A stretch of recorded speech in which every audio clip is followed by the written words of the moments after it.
You will be punched for no good reason, a lot. Some of those punches are legacies from previous generations. You will have sisters or cousins named Mary, Eileen, Catherine, or Colleen. Probably one of them is named Mary, Eileen, Catherine, Colleen. If you don't know a Murph, you know a Mac. And if you don't know a Mac, you know a Sully. Maybe you know Sully McMurphy. You are genetically unable to keep a secret. There was not a huge difference between your last wake and your last keg party. You are strangely poetic after a drink or two. You may not know the words, but you will sing. And lastly, you have Irish Alzheimer's, a condition in which you only remember the grudges. So I hope that helps folks a little bit. Happy St. Patrick's Day to all. Come on over to the IBEW Hall afterwards for the fundraiser for Holy Trinity School. And also in the ancient language, we say, Erin go bra, Ireland, forever. Thank you, Madam Chair.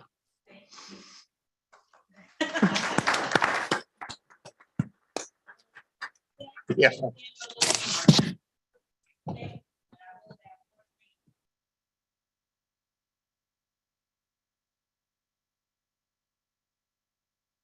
Clark Coleman. Thank you, Madam Clerk. Next item, please. Unfinished business, there is none listed. We're moving to page 2 of the agenda, offering of all petitions, ordinances, resolutions, and presentations. Item number 1 is a presentation on the Detroit Wayne Integrated Health Network Annual Report by the President, CEO, Eric Doa. Okay, very good. Annually, we have a presentation from the Detroit Wayne Integrated Health Network, and it is that time on today. I know he brought a lot of his great staff here as well. So, Mr. Doe, we will turn it over to you. I think I'm on. Yep, you're on. Thank you so much, Madam Chair. It's a pleasure to be here. It's a pleasure to be before all of you. What honor this is, certainly. Before I begin, Madam Chair, if you just would allow me an opportunity to introduce folks who are a whole lot smarter than I. That's why I decided to bring them along with me. I have with me here our board chair, Mr. Angelo Glenn. Also here with me is our CFO, Ms. Stacy Duran, our Chief of Staff, Ms. Brooke Blackwell, and of course, my information technology officer, as well as my Chief Network Officer, Mr. Manny Singla. Thank you so much, Madam Chair. Madam Chair, a warm welcome is extended. Certainly want to thank the county executive as well and his staff. Your support has always been there for Detroit Wayne. You continue to sit on many of our important committees, including the work that we do with the Wayne County Jail, and we would not have gotten this far without your knowledge and wisdom that you certainly bring to that body, along with Chief Judge Kenny and as well Chief Judge Burton. I know that we have provided for you a PowerPoint or a booklet here that appears to be as long as I think it may be the First Testament, if I'm not mistaken, or at least the Old Testament. So with that said, I won't go into the many details that this covers, but certainly have an opportunity to tell you about some of the things that we're doing at Detroit Wayne. Let me first start with our care center. As you know, we serve well over 75,000 folks within this county. 40,000 alone comes from Detroit, and 35,000 plus from the other surrounding cities. Last year, even in the midst of COVID, we were able to serve well over 200,000 people. That's when you look at the fact that we have 286,000 school kids within the county, we extend services to well over 85,000 of those kids. When you think of our substance use disorder services, there's another 15,000 men, women, and children who we also serve. We don't want to be that best kept secret. And I tell folks that all the time. The best kept secret should be that Italian restaurant or that Irish pub that sits on the corner. Instead, we want to be an organization that is certainly welcoming, an organization that serves as an access point for families throughout the county and beyond. So when we talk about our care center, this is a crisis center that we are building over at 707 Milwaukee. Think about it. There are over 75% of folks who have mental health challenges who go without receiving care for those challenges that they have. And when it comes to crisis services, it's even more than that. This care center will offer well over 30 beds. And I know that perhaps that may not seem like a whole lot to you all right now, but think about it. All of our area hospitals are oftentimes flooded with folks who are not there for emergency purposes. Instead, they're there because there are way too few places for them to go to receive crisis care. And this will offer that. We have partners within the network, well over 300 providers, many of whom serve outpatient, services, but we also have our residential communities too. And for well over the 3,000 plus folks who receive residential, services, that is a big deal for us. This care center, Madam Chair, it is a big deal not only for this county, but also for this region. We've been able to partner with many of our law enforcement partners, including the Detroit Police Department, the Airport Authority, Grosse Pointe, Livonia, and Canton. You name the cities, we've been able to lay our footprint.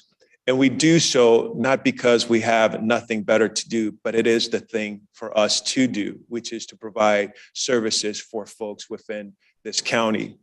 And with that, it has been a tremendous lift indeed, with the support of the county, with the support of our board, and with the men and women over at the Detroit Wayne Integrated Health Network.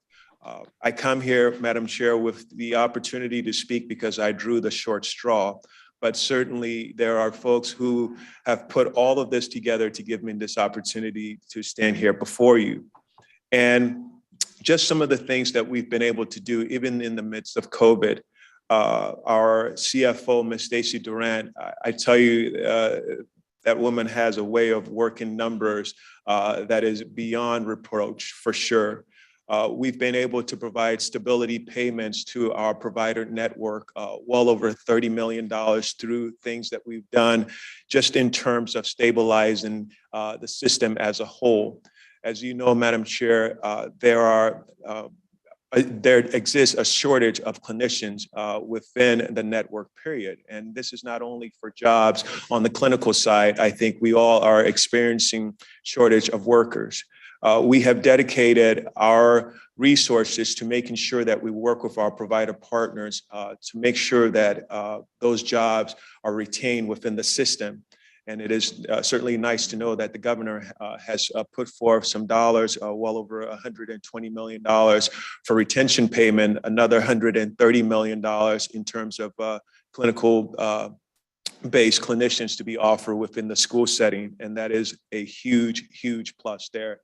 Now it just remains for the legislators, to make some good decisions there. I promise not to be the Baptist preacher to take a bit long here. I know that Commissioner Kenlock is looking at me a little sideways there, but I understand, sir, I'm going to keep it well within perspective here. Just want to take a bit of time to talk to you about our children's initiative. We started an initiative called Putting Children First. And the purpose of that truly has been the fact that I do not want to take the resiliency of our children for granted in the midst of COVID. I think all of you, no matter how far back you go, my gray hair just doesn't show right now. I do not recall a day in which I had to go to school with a mask, that covered my mouth and nose. And our kids have been able to go through this for the past 2 years, and they've been able to learn. Imagine that in an environment where you're trying to learn with all the challenges that presents before you.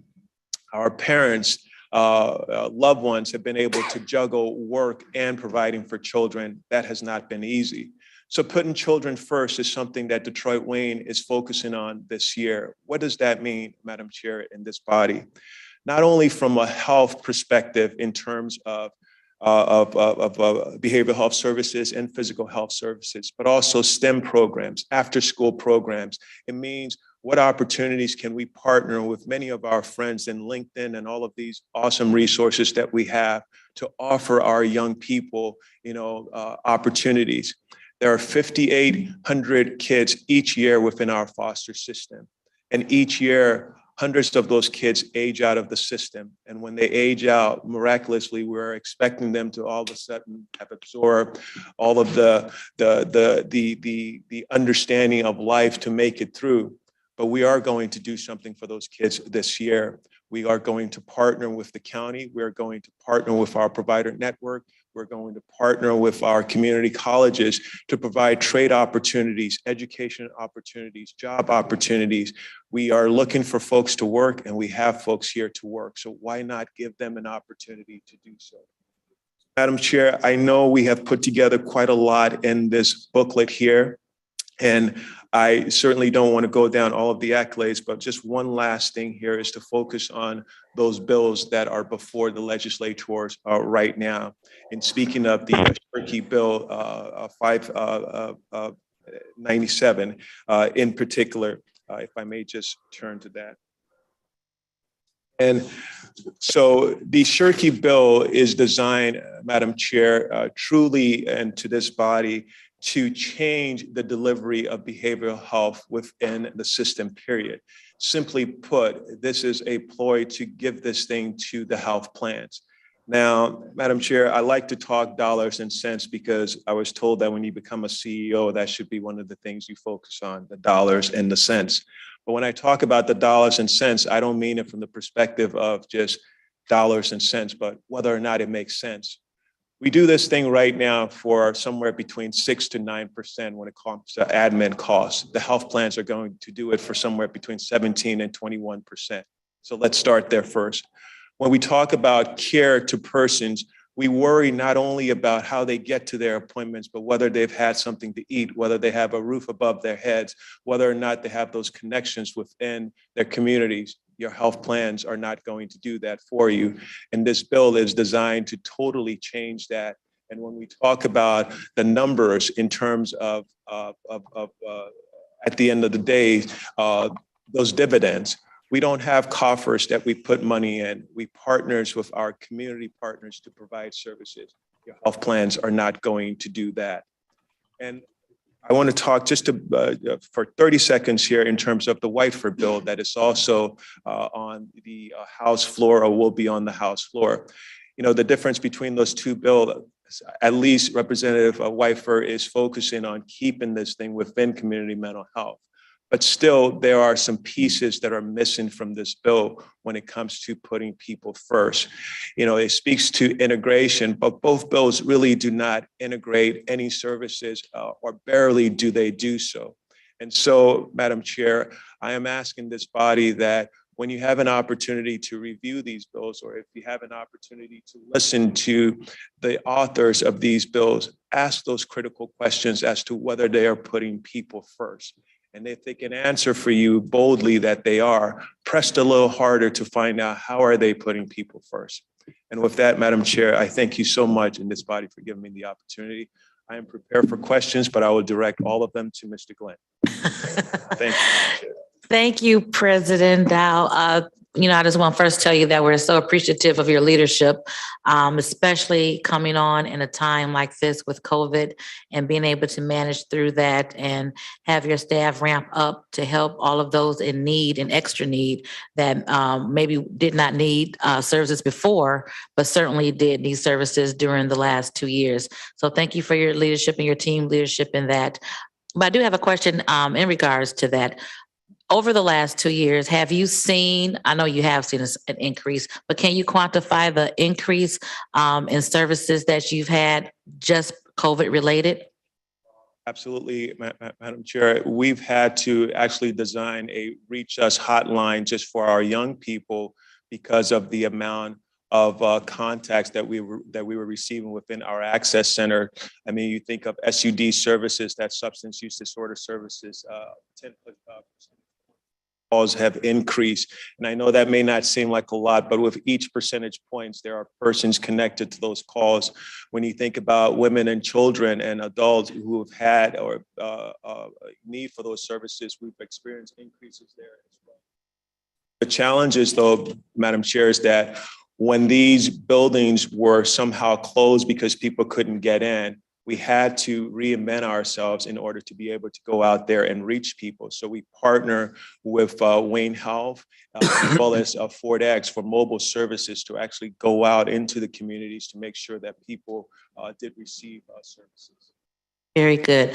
And again, I know it was so important. Our youth council, under the direction of Commissioner Baker McCormick, last year, their issue that they needed addressed was mental health among teens. So we know it is a real thing, and not only teenagers, but even our babies are experiencing mental crisis during these last 2 years. So again, thank you for what you've done and what you continue to do. Please let us know what we can do to go to Senator Shirkey as far as those bills. We've done a few resolutions in the past, but if we need to continue to do that, just to make sure that they know where we stand on these bills and how they would negatively affect us here in Wayne County specifically, let us know. We'll certainly continue to do that to work on your behalf.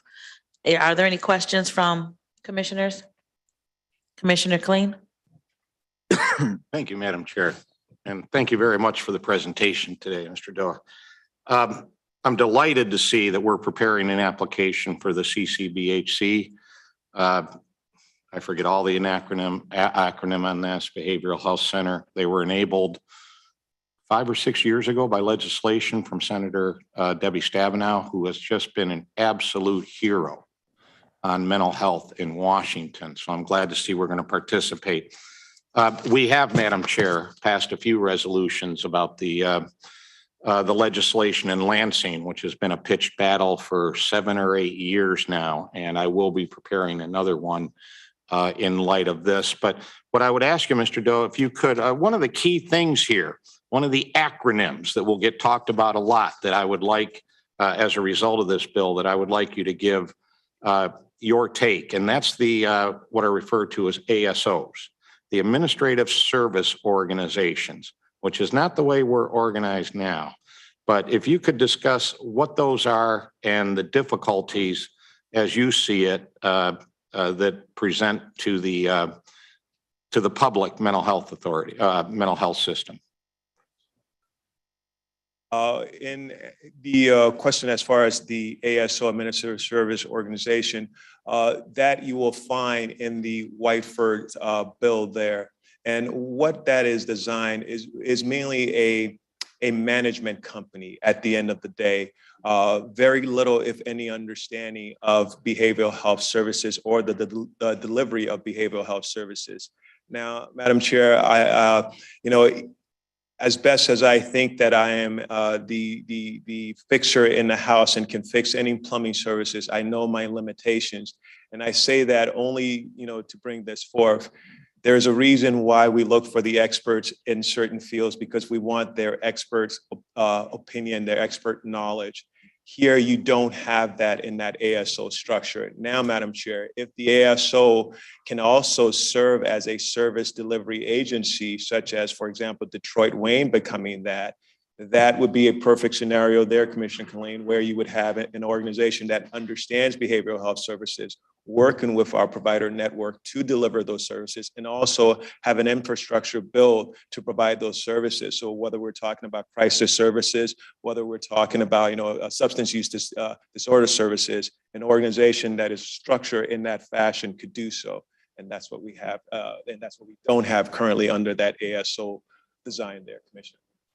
And thank you for that. And I'll just finish with a comment. This whole battle has been over roughly 3.5 billion of mental health dollars that come to the state of Michigan to deliver services.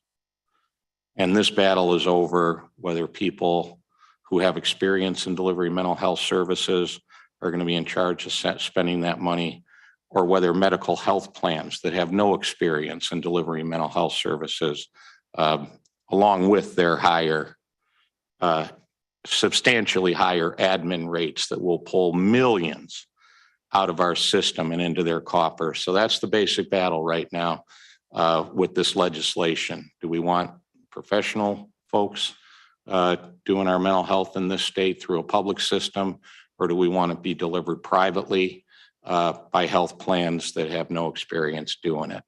So I will be bringing a resolution in the near future. Thank you, Madam Chair, and thank you, Mr. Duff. Thank you, Commissioner. Any additional questions, comments? Okay, well, thank you so much. We look forward to continuing to work with you and calling upon you as you continue to do this very important work for Wayne County residents. They know, if Mr. Shirkey knew how important and how impactful we've been here for our residents, I don't think they would be putting forth this bill, because we have done an extraordinary job serving the population that you serve. So thank you again, and your team, for continuing to serve the residents. Thank you for just being here and coming before us today. And we do have, I think, the packet, all the commissioners should have that. We'll certainly go through that, and of course, call on us if you ever need us, and we'll certainly continue to call on you. Thank you so much. File the annual report. Move to receive and file the annual report. Been moved and supported to receive and file the annual report of the Detroit Wayne Integrated Health Network. Please vote.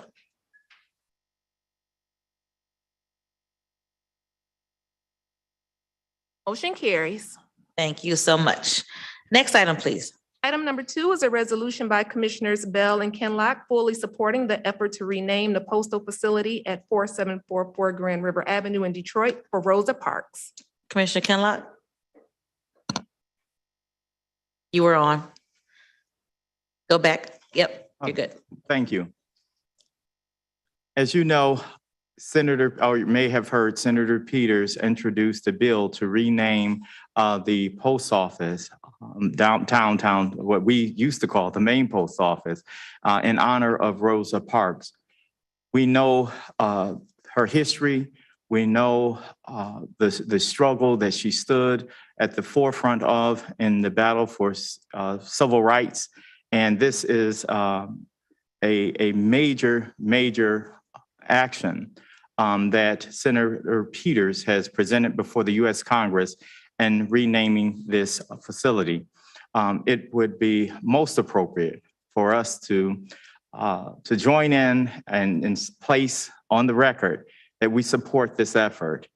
So, Madam Chair, move the adoption. Thank you. It's been moved and supported.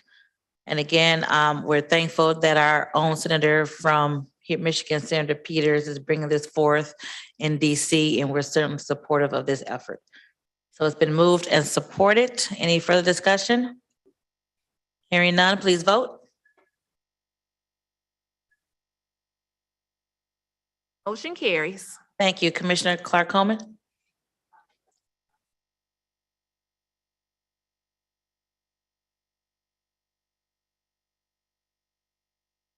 Co-sponsors, yes. Co-sponsors for this resolution. Madam Clerk, let us know when the board is open for co-sponsors. Board is now open for co-sponsors.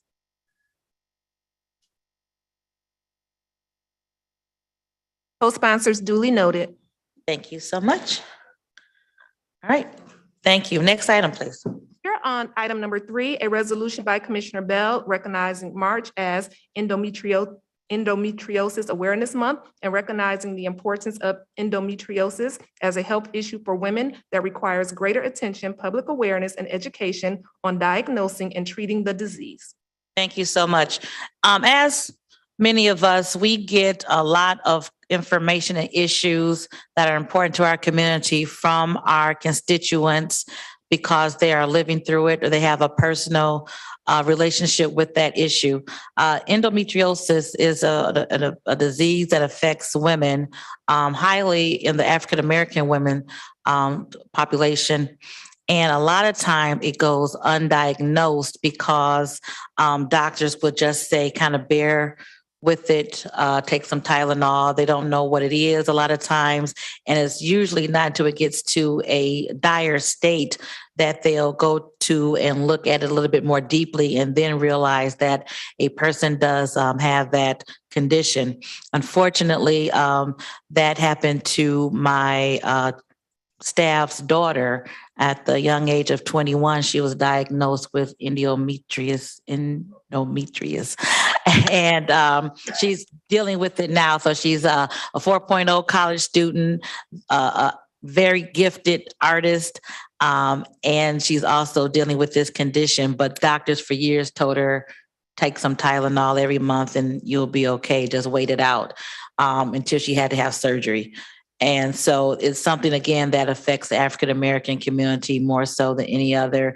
And we just have to make sure that we as a society, especially in the medical field, are sensitive to those needs and sensitive to that this is a real issue for our women.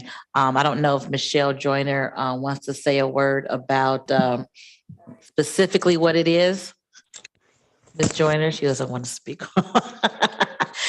If you like more information, you can certainly come down to my office and she will give you some information about that. But again, it's just so important that we are aware of it and make sure that our medical community is also aware of it as well.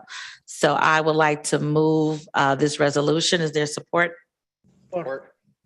Moved and supported. Any further discussion? Hearing none, please vote.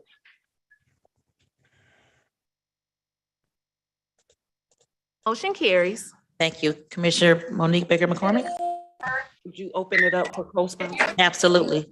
I'd like to open up the board for co-sponsors at this time to co-sponsor the resolution. Let us know when the board is open. Board is now open for co-sponsors.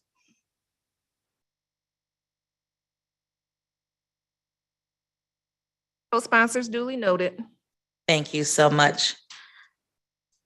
Okay, next item, please. We're moving to reports from committees. Report A is from the Committee on Economic Development. There are 7 items listed on pages 2 and 3 of the agenda. Commissioner Jesus? Thank you, Madam the Chair. I have 7 items to receive and file. I move to receive and file the 7 items. Hey, is there support? Support. Moved and supported to receive and file the 7 items for the Economic Development Report. Any discussion?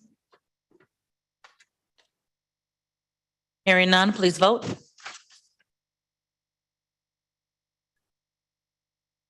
Motion carries. Thank you so much. Next item, please. Here on Report B from the Committee on Public Services, there are 11 items listed on pages 3 through 5 of the agenda. Commissioner Marecki?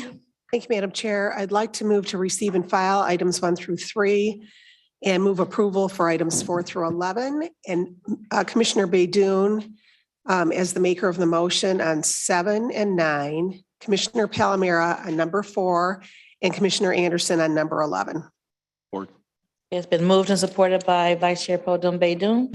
Discussion, Commissioner Marecki? Yes, thank you, Madam Chair. I'll go through these items if there's any questions. The first 3 items are receive and file. The first one was put forward by the Plymouth Township Board of Trustees regarding their PACER study for the township. And they would like us to see this and asked us for some, they asked for some certain roads to be done in this study.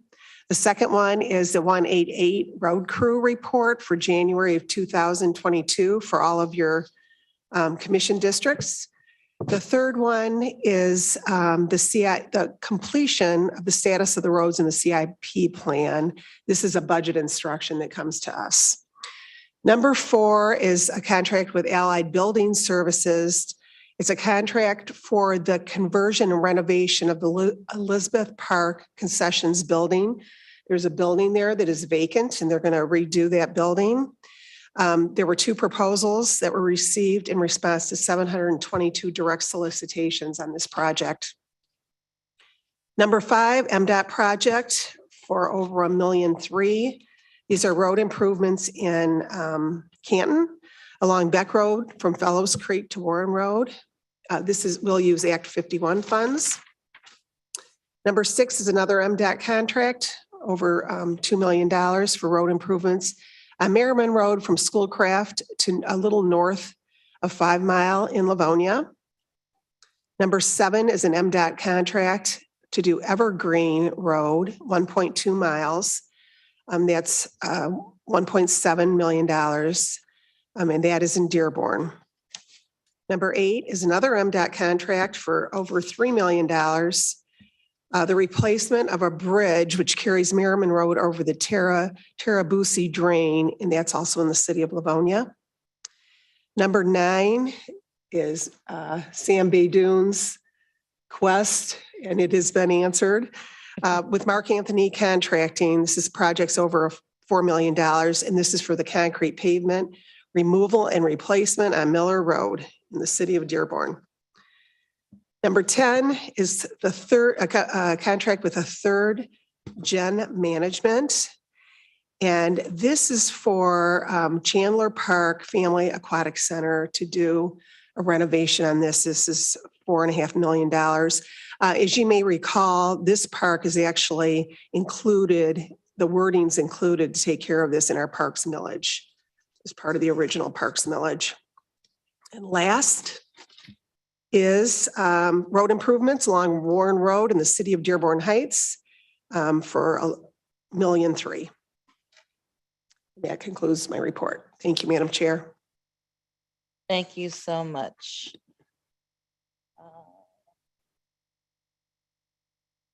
Any discussion, Commissioner Kniezek? Thank you, Madam Chair. I had a chance to connect with the good commissioner from Westland, and with the permission of Chairwoman Marecki, we'd like to ask that item number 11, that I be the maker of the motion for item number 11. Sure. Thank you, ma'am. Oh, item 11. And okay, we'll discuss that because I am almost sure that that is also in my district as well, but that's fine. Okay. Any other discussion on the report, Commissioner Kinlock? Yes, Madam Chair, I'd like to be the maker of the motion for item number 10. Yes, that's fine. Okay, thank you. Any additional discussion on the public services report? Commissioner Baker McCormick? For the community project that council we're putting together, it's a clean, can you hear me? Okay. The youth council is putting together a cleanup and wanted to work with the administration and the public services office. So I don't know if we want to I wanted to see if they could assist us in any way with the cleanup. Yes, I'm sure Andy can speak to you after the meeting about the particulars. Okay. Yeah, but that seems like it's something reasonable that they will be able to assist in. Thank you. Any further discussion on the public services report? Commissioner Kniezek? With again, the permission of the chair, the street that we're talking about on item 11, I'm on the south side of the street and you're on the north side of the street. So if you want to do it together, and if you want to pay for half of it, that's great. No, I'm good. Thank you, Commissioner. Okay, hearing no further discussion, please vote.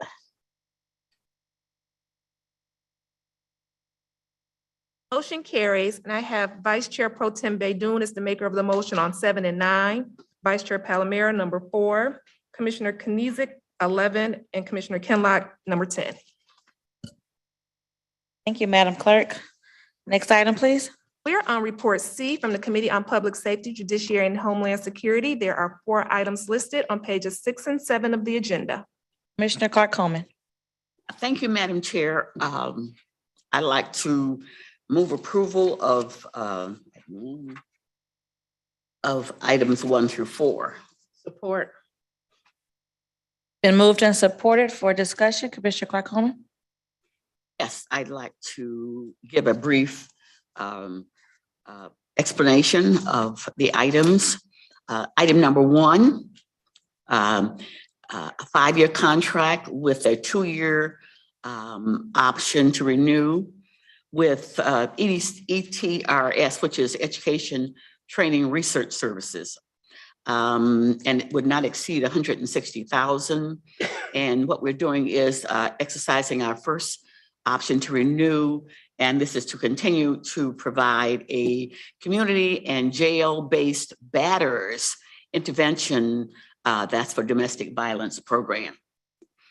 Item number 2 is a 3-year contract with not to exceed $2,363,000, extending the term of that contract and to continue providing electronic monitoring and case management services. And that is, that's for the alcohol, to monitor alcohol tests. Item number 3 is approval of a contract with Berger Chevrolet. And we're extending the term by 1 year with no changes in their dollar amount through the Oakland County American Saves contract for the purchase of 5 2022 Chevrolet Malibu LS sedans for the sheriff's office. And item number 4 is approval of a 5-year contract with the other company that I mentioned, which is Education, Training, Research Services, extending the term of the contract by 6 months to continue providing for jail-based treatment, a jail-based treatment program, to continue, let's see what it is. Okay, it's to provide jail-based treatment readiness program. And that contract, and that is entirely funded by the Michigan Department of Corrections at about $1 million. Yeah.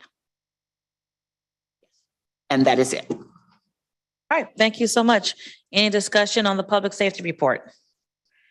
Any discussion on the items under the public safety report? Hearing none, please vote. Motion carries. Thank you so much. Next item, please. We're on page 7 of the agenda, upcoming committee meetings. Okay, so our next full board meeting is not until April 12th, and that is a Tuesday. And by state law, we have to have an equalization meeting on that date. Therefore, there are 3 weeks, I'm looking at my calendar, in which committee meetings can occur.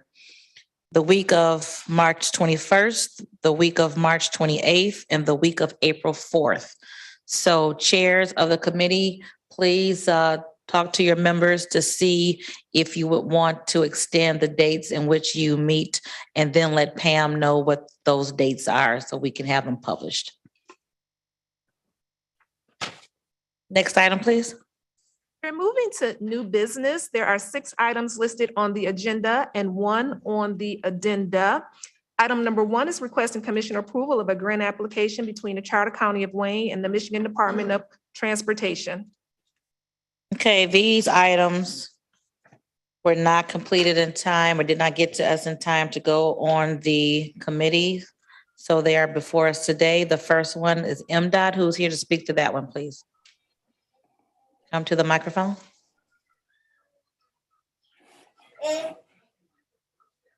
And we'll discuss all of them, then we'll have a motion at the end.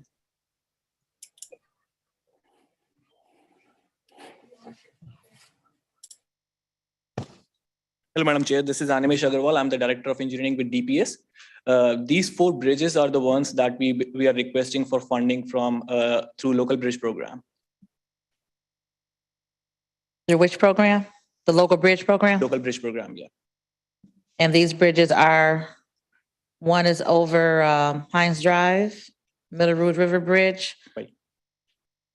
Another one on Hines Drive, Jefferson over Manugian Creek Bridge, and Beck Road over Johnson Drain Bridge.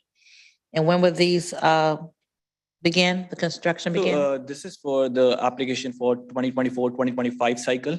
So that's why we are applying upfront. And this year Mdot had given us a notification that we can only apply for 4 bridges instead of 5 bridges compared to last year. And this is a grant application for the $11 million to work on these bridges with a $2 million match from Wayne County, correct? Correct. Yes, ma'am. As of now, the estimate is that. So moving forward, when we design the bridges, that might change, but that's what we are requesting at this point of time. Any questions? Commissioner Anderson? I just wanted to ask if the gentleman would introduce himself again. Animesh Agarwal, You're the engineer? the Director of Engineering with Wayne County DPS. Okay, I think we spoke on the phone.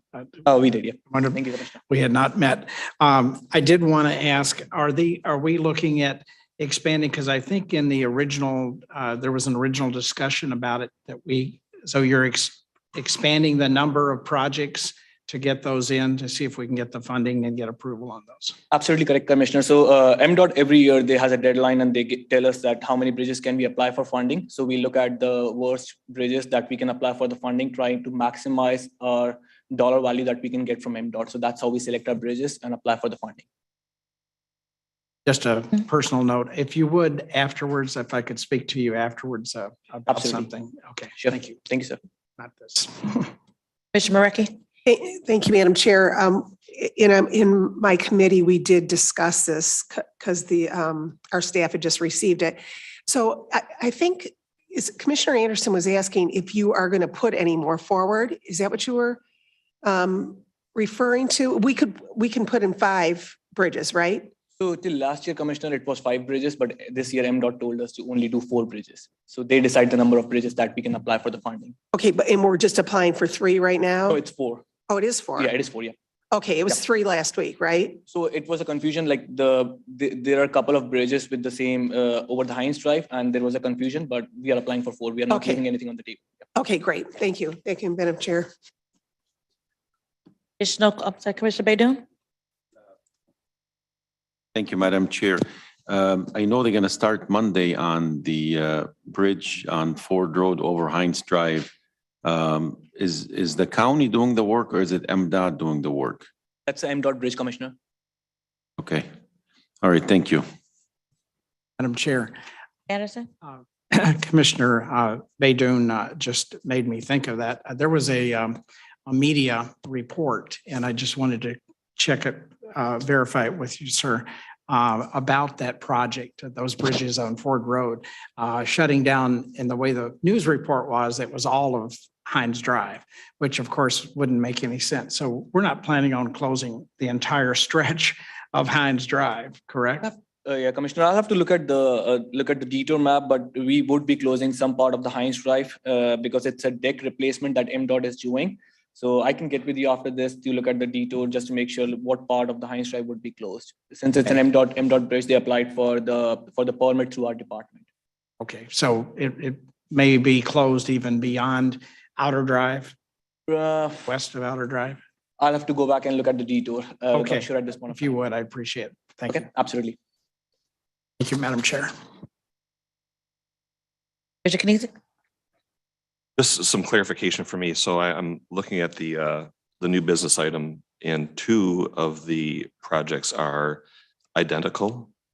Can you help me understand? So yeah, it's the same over, I think, the Heinz Drive, but the structure numbers are different. So it's 12071 and 12072, I believe. So that's what the bridge, there are 2 bridges on that same stretch. If that's the case, the structure number needs to be updated on the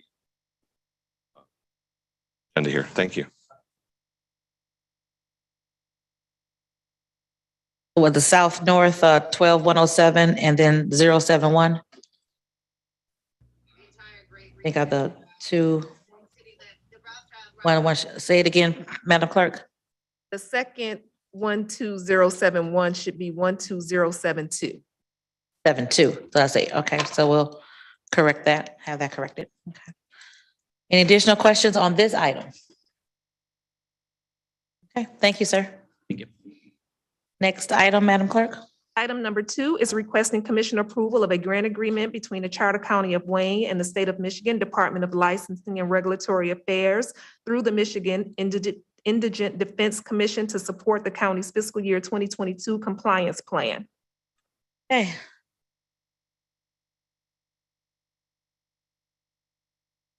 Morning. Morning, Madam Chair. Good morning, Commissioners. Nice to see you all in person. Madam Chair, I'm Robin Dillard-Rusaw, the Director of the Indigent Defense Services Department. And Madam Chair, if I may, I have with me today Ms. Angela Peterson. She's our new assigned council administrator. She replaced Viola King, who you all met last year when Ms. King started. So As it relates to this particular grant, this is our fiscal 22 grant agreement, recently approved at the February 15th MIDC meeting, mainly because there was ongoing discussion with the MIDC staff regarding the Neighborhood Defender Service Association funding. So that is what caused sort of a delay, if you will, with the grant agreement. Highlights of this particular grant, if you all recall, is that we are now able to convert from a flat fee basis for tiers 1 through 3 attorneys to an hourly wage. So that has never happened in the county. That is a really big milestone. Attorneys are very grateful for it. And this is for the private bar attorneys that take the cases out of Third Circuit. Other highlights of this plan is that this is now bringing us to Standard 5 compliance. And if you all recall, Standard 5 is independence from the judiciary. So the county has 180 days from the first disbursement of the funding to be in compliance with that standard. You all recall also that you approved our case management system contract for our vendor. So we're onboarding with that vendor now so that we can become compliant once we take all of those functions out of Third Circuit Court. So that's really the highlights of the grant, and obviously I remain available for questions. Thank you. Any, Commissioner Anderson? Since I know it may be off just a little bit, but could you tell me, the last meeting that we had, there was an issue with a settlement, and it had to do with someone on staff, I believe a staff attorney who left. And I'm wondering, was that addressed, or are you following what I'm talking about? I'm not sure, Commissioner. I don't think that was with me. Oh, okay. Oh, okay. I'm sorry. I thought it was your department. No problem. Never mind. Any questions, Commissioner Killeen? Thank you, Madam Chair. I've been a big supporter of this, even though ruffled a few feathers when the changes were first made, but to improve indigent defense. Now, there is a cost sharing arrangement, as you describe here. About a year, maybe a year and a half ago, the state was making noises like they might want to change that formula and put more on the county, you know, for these state mandated services. Can you bring me up to date on where that stands? Commissioner Killeen, we have not heard anything as of yet from those work groups as it relates to the That's local not good. share. Yeah, there's been no discussion at any meetings, and honestly, at this juncture for fiscal 22, the local share went down. Because the statute dictates that it's going to be either the consumer price index or 3%, whichever is less. So for fiscal 22, it actually went down slightly. But in terms of the work group, we have not heard anything else, but obviously we remain available to participate should something else arise. Well, I just want to make my colleagues aware of that, that Absolutely. is out there. It comes up a lot when you have state mandates, right? Absolutely. And they mandate you to do something, then they go, oh, by the way, we don't want to pay for it. You're going to pay for it. So that goes back and forth all the time, but that issue of the cost sharing is still a live issue then. Correct. And it may come up again in the future. Correct. All right, thank you. Thank you. Additional discussion on this item? All right, thank you for being here today. Thank you. Next item, please. Item number 3 is requesting commission approval of a 2-year professional services contract with 2 one-year options to renew between the Charter County of Wayne and Presidio Network Solutions Group. And who's to speak to this item, please?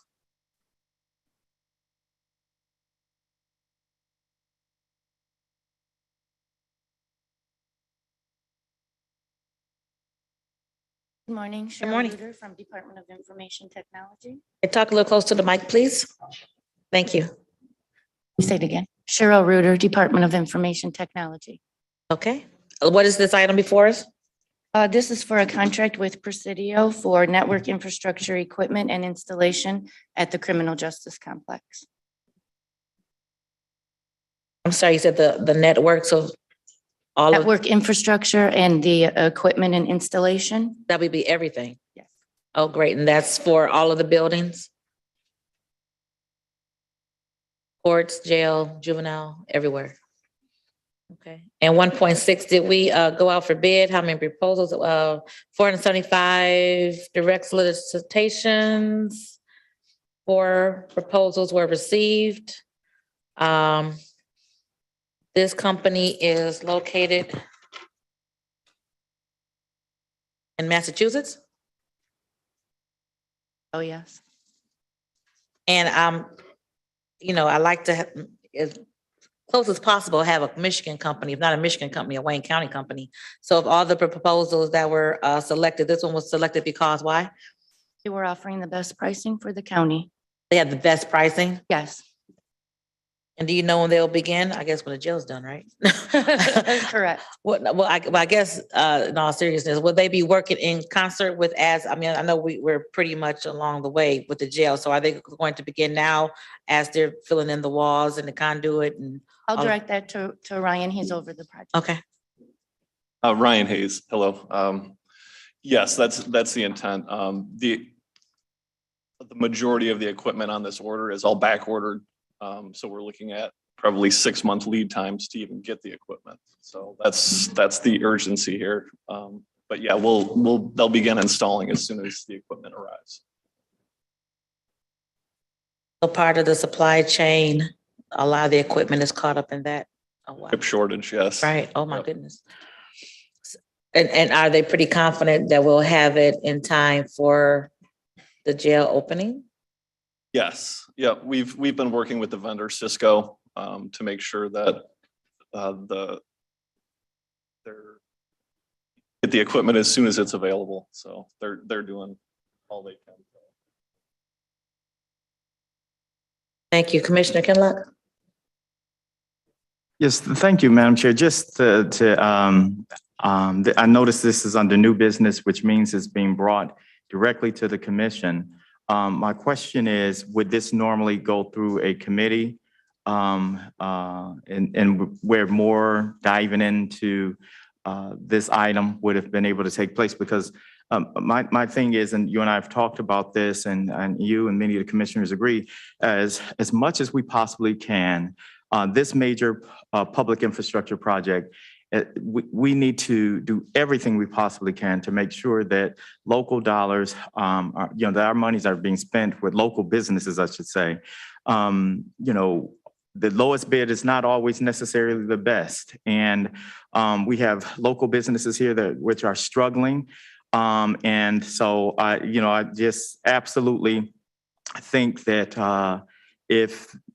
that there may be we may need to take another look at the procurement ordinance to see if there is any sort of opportunity to take a look at how we can strengthen the ability for local businesses to be selected. And also, I don't know what the price difference was or whatnot, but this project is a legacy project in this county, and we absolutely want as many local businesses to participate and benefit from this final phase and actually, fully completing this project. So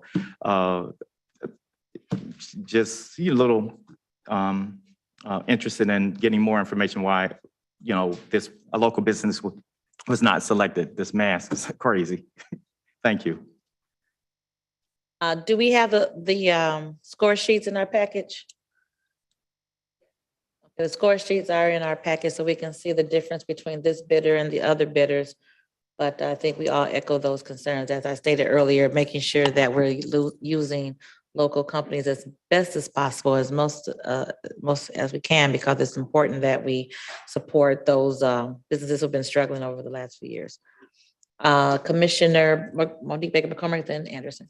Thank you, Madam Chair. And to that point, once the network is put in place, long-term, will we be, will we have to work with this company ongoing? Is this a one-time? Yep, this would be a one-time purchase and installation. Thank you. Mr. Anderson? Along the same lines, I think it pays us to pay attention to who's paying taxes too.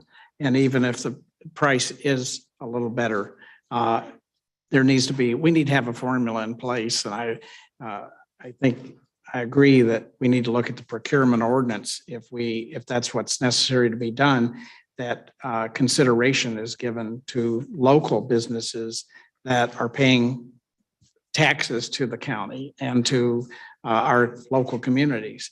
that just as was mentioned by my colleague, just because it's cheaper doesn't mean it's the best decision for the county. So that's all. And I think if we can get a copy of that portion of the procurement ordinance and review whether or not it should be modified, that's all.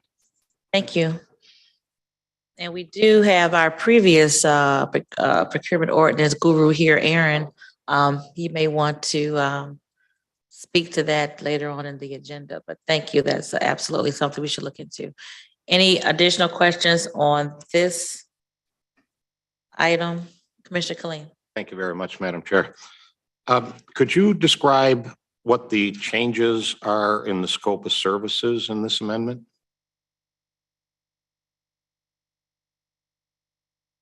Item number 3. We're on item 3 with the Network Solutions Group. Talking for a while. That question will come up under item number 4, Madam Chair. Thank you. Oh, well, hold your powder. We're almost there. Yeah. Which jail contract? Okay. Okay, thank you. Sorry about that. No problem. Any additional questions on item number 3? Thank you. Item number 4.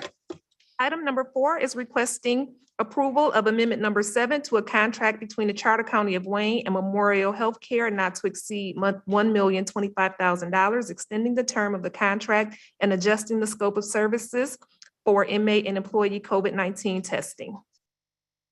Morning. Good morning. Good morning, Madam Chair and Commissioners. My name is Jennifer Caruso, Clinical Services Division Director with HHVS. Ernestine Williams, Assistant Finance Director for HHVS. We are presenting a request to extend our current COVID testing contract with Memorial Healthcare. This complies with and supports a court order for mandated testing of all newly booked inmates in the Wayne County Jail. Also supports a general sheriff order that was issued by the Sheriff's Department to test unvaccinated employees of the Sheriff's Department. This contract will extend through the remainder of this fiscal year, and $1,025,000 is requested. All right, thank you, Commissioner Killeen. I don't think they heard it. They didn't hear it. Turn your mic on, Commissioner. Sure. I heard him. Heard him, okay. So changes in the About the scope. only person that's ever told me that. Sure, I heard you. What are the changes to the scope of services? Based on your St. Patty's Day speech earlier, you're heard, so I heard you. So the scope changes are a revision in the court order through Judge Kenny that now not only tests individuals rapid testing at intake, but tests them on the 6th day of their quarantine. So that is part of the scope changes within this amendment.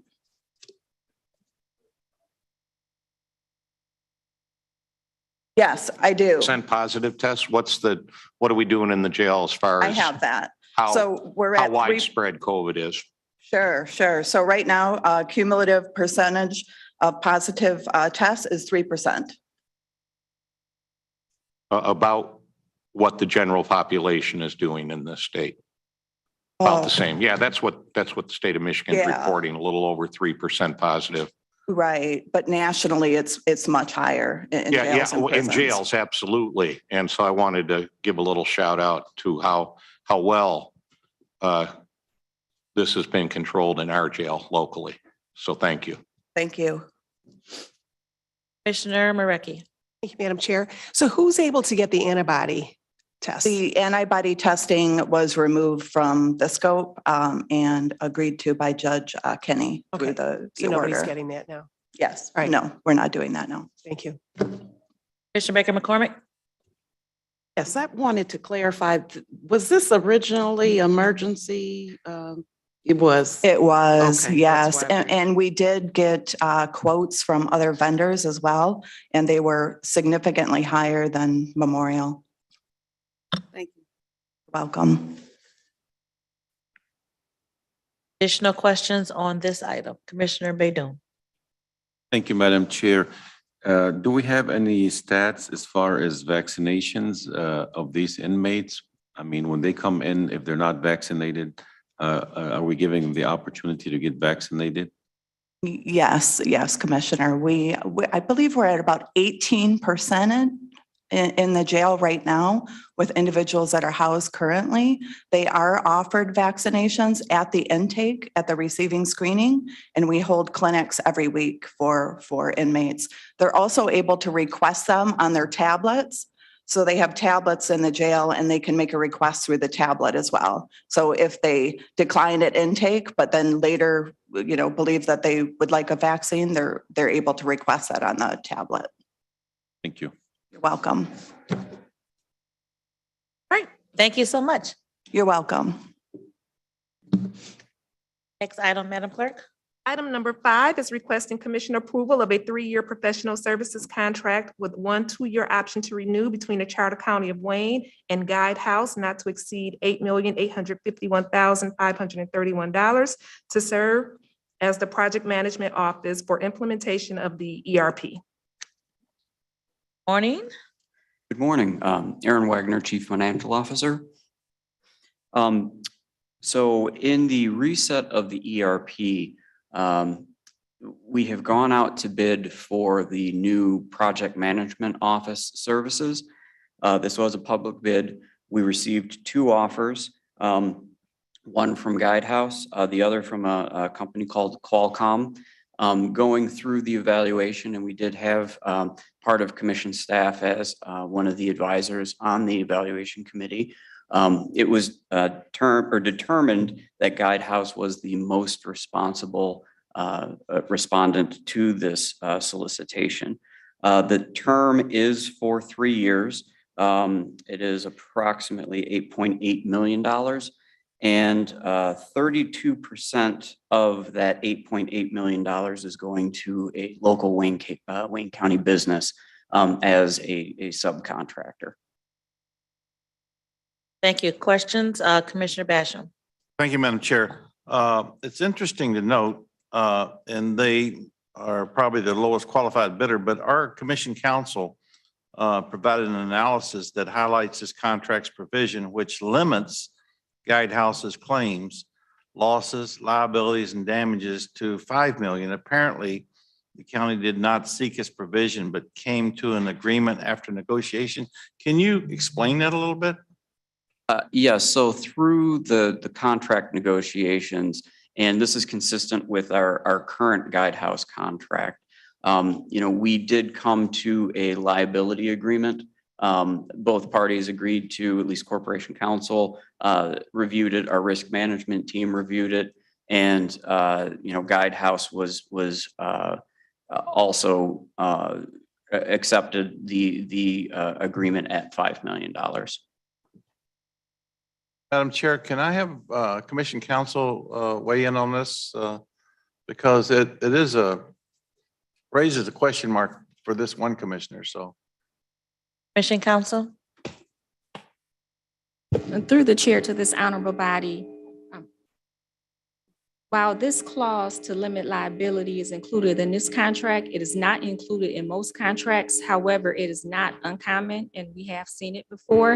Usually with regards to technology-related contracts, you'll see provisions regarding warranties or limitations on liability. It's something that the departments negotiate when they discuss the contracts with the vendors, but we have seen such provisions in the past.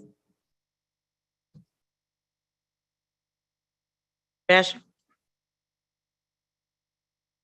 It's St. Patrick's Day, so I got to limit what I say. Thank you. Thank you, sir. Commissioner Anderson? Thank you, Madam Chair.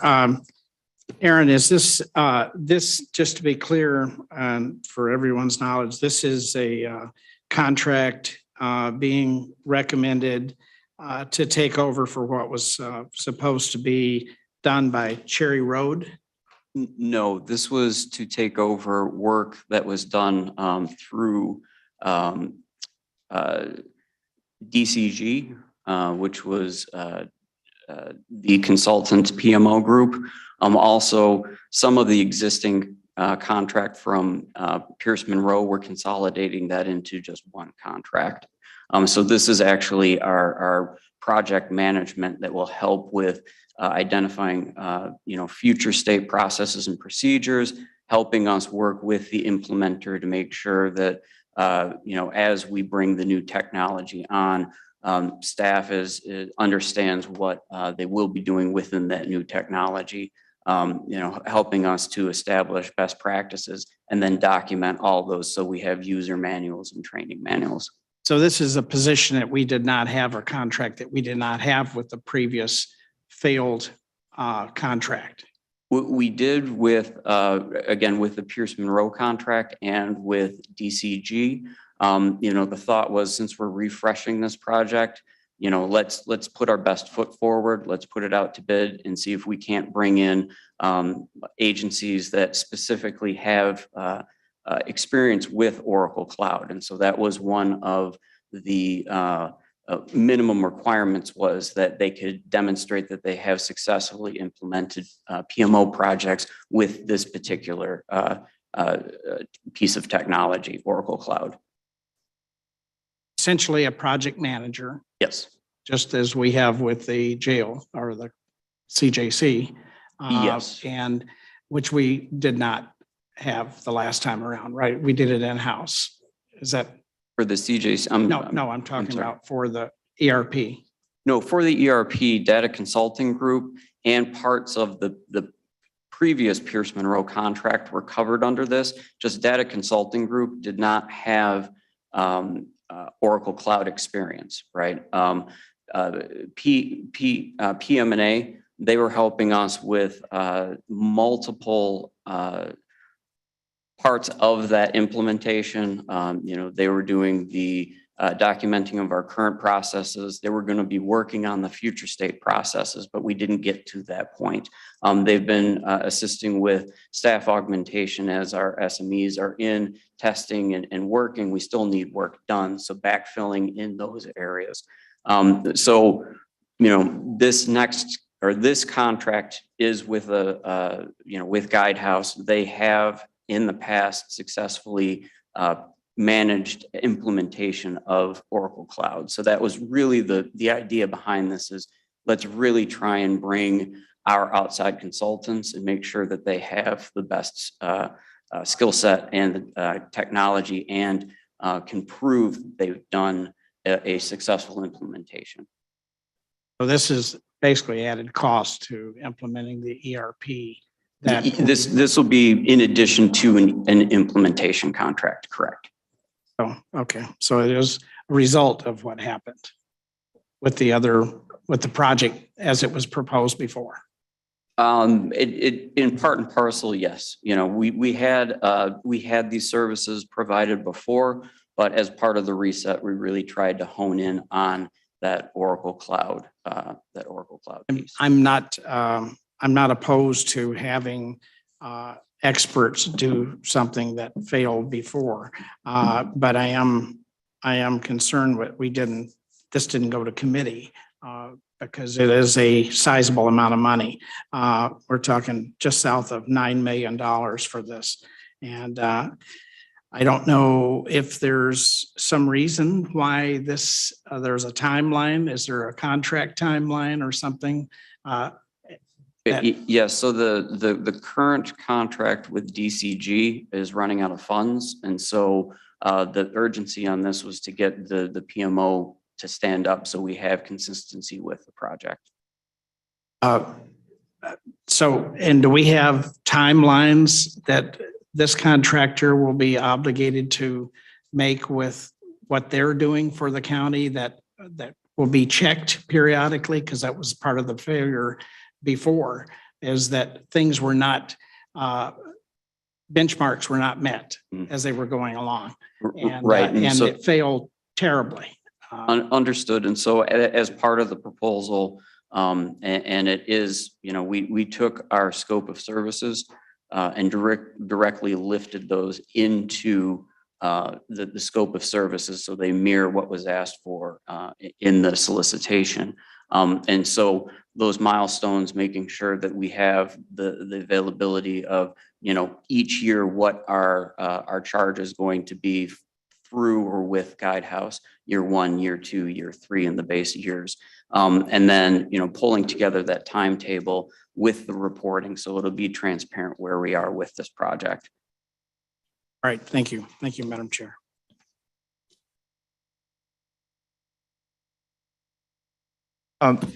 I do recall when when the administration came before us, they did tell us, and we did ask for a project manager to be brought on board as it relates to this. Any reason why, or can you explain to me how that dollar amount, as far as the liability of $5 million, came about? And I have some other questions after that.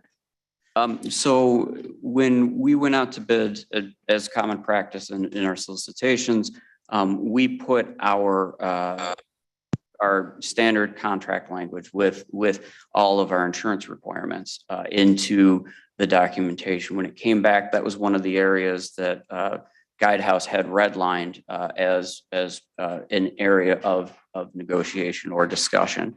And so, through the course of coming to an agreement with pricing, with solidifying the terms and conditions of the contract, this is where we ended up coming to an agreement, which was reviewed again. Our risk management team reviewed that and signed off on that change to the $5 million. Okay. So I do also recall that you all were periodically supposed to come back and to give us a report as relates to the status of the project. And I'm not sure if you've been back since you brought that information earlier to the commission. Because it's important for us to understand any deadlines, the deadlines that you all are moving on and acting on and considering as this contract or this project moves along. It's important for us to have those deadlines because the deadline impacted you not being able to bring this particular contract before a committee, so it could be, we can actually spend the necessary time to ask those questions. So have you contacted or will there be another presentation as far as an update, whether there's even a written update as it relates to what's the status as it relates to the ERP project? Yes. So the CFO will reach out to commission staff to set up or to schedule a review of the timetable and give updates on where we are in the other areas of this project. Thank you. Thank you. Any additional questions? Commissioner Marecki? Thank you, Madam Chair. I just want to echo my colleagues. I'm glad we're having the discussion here, and I'm glad Guidehouse is involved, but I would have liked to have seen this in committee as well. Because I think we're all a little skittish with some of this stuff. So I just wanted to voice my concern on that. Thank you. All right. Anything else? Any other discussion? All right. Next item, please. Madam Chair, I'm going to skip number 6 as it requires a closed session. I'm going to move to item number 7 on the addenda, requesting commission approval of a subrecipient agreement between the Charter County of Wayne and Wayne Metropolitan Community Action Agency, not to exceed $4 million for a vulnerable population support program. All right. Who's speaking to this item?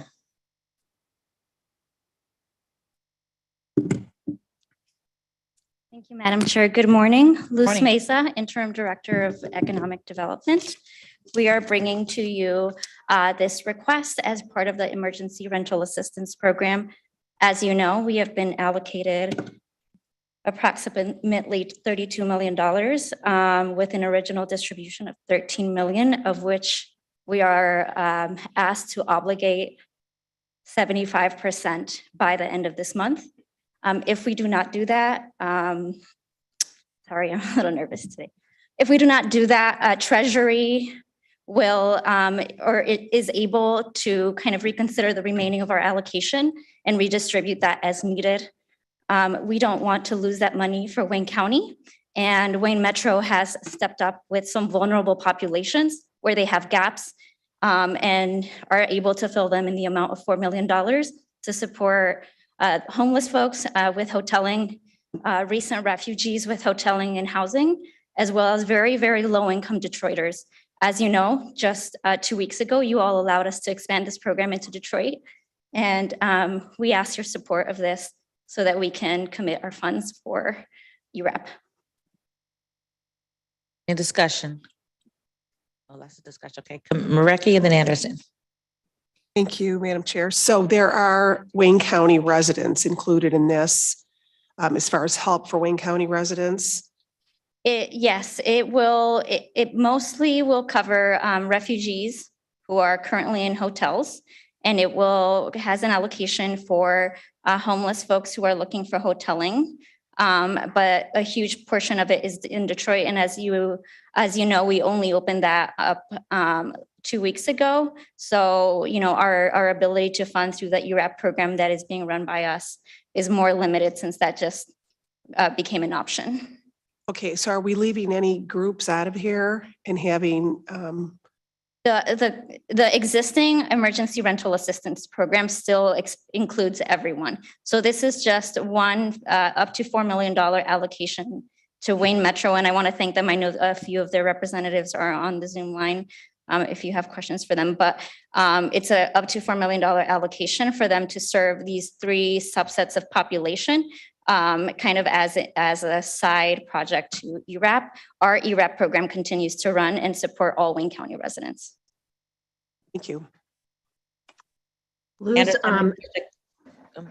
and commissioners. Hold on one second. No, this isn't me. Let's ask a couple of questions, Mia, and then I'll come to you from Wayne Metro. Commissioner Anderson and Commissioner Kenlock. Thank you. I think I have the same concern a previous speaker does, that, we have great need in one of the communities I represent in the city of Inkster. And we could, I want to make sure that they're eligible for this additional funds that are being spent. But it appears as though it's focused primarily on refugees. Is that correct? There are 3 subsets, and I think Mia can probably speak more to these populations. Would you like Wayne Metro to speak to? Okay, go ahead, Mia. I would. Thank you. Through the chair to the committee. Hello, my name is Mia Harnos. I am the Chief Operating Officer at Wayne Metro. Hopefully, most of you will recognize me and the team here that we've brought to speak with you today. So to the commissioner's question. The emergency rental assistance program that we administer in several different ways. We partner with the city of Detroit. We also get direct allocations from Mdot. And these ERA funds are life-changing to all Wayne County residents. So, I want to thank the commission for considering this today. The program is complex and funding comes with some strings. So Wayne Metro has administered roughly, upwards of $100 million total. It's for rent, it's for utilities, both energy and water. We are spending about $5 million, committing about $5 million a week across the county.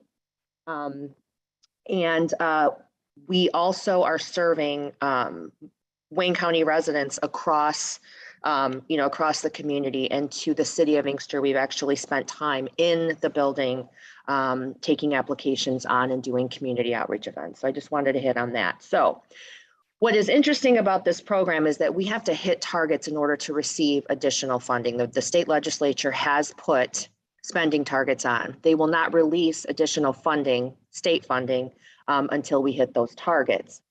So we get to those targets, and oftentimes we've spent all of the funding and they have not yet appropriated this next $335 million.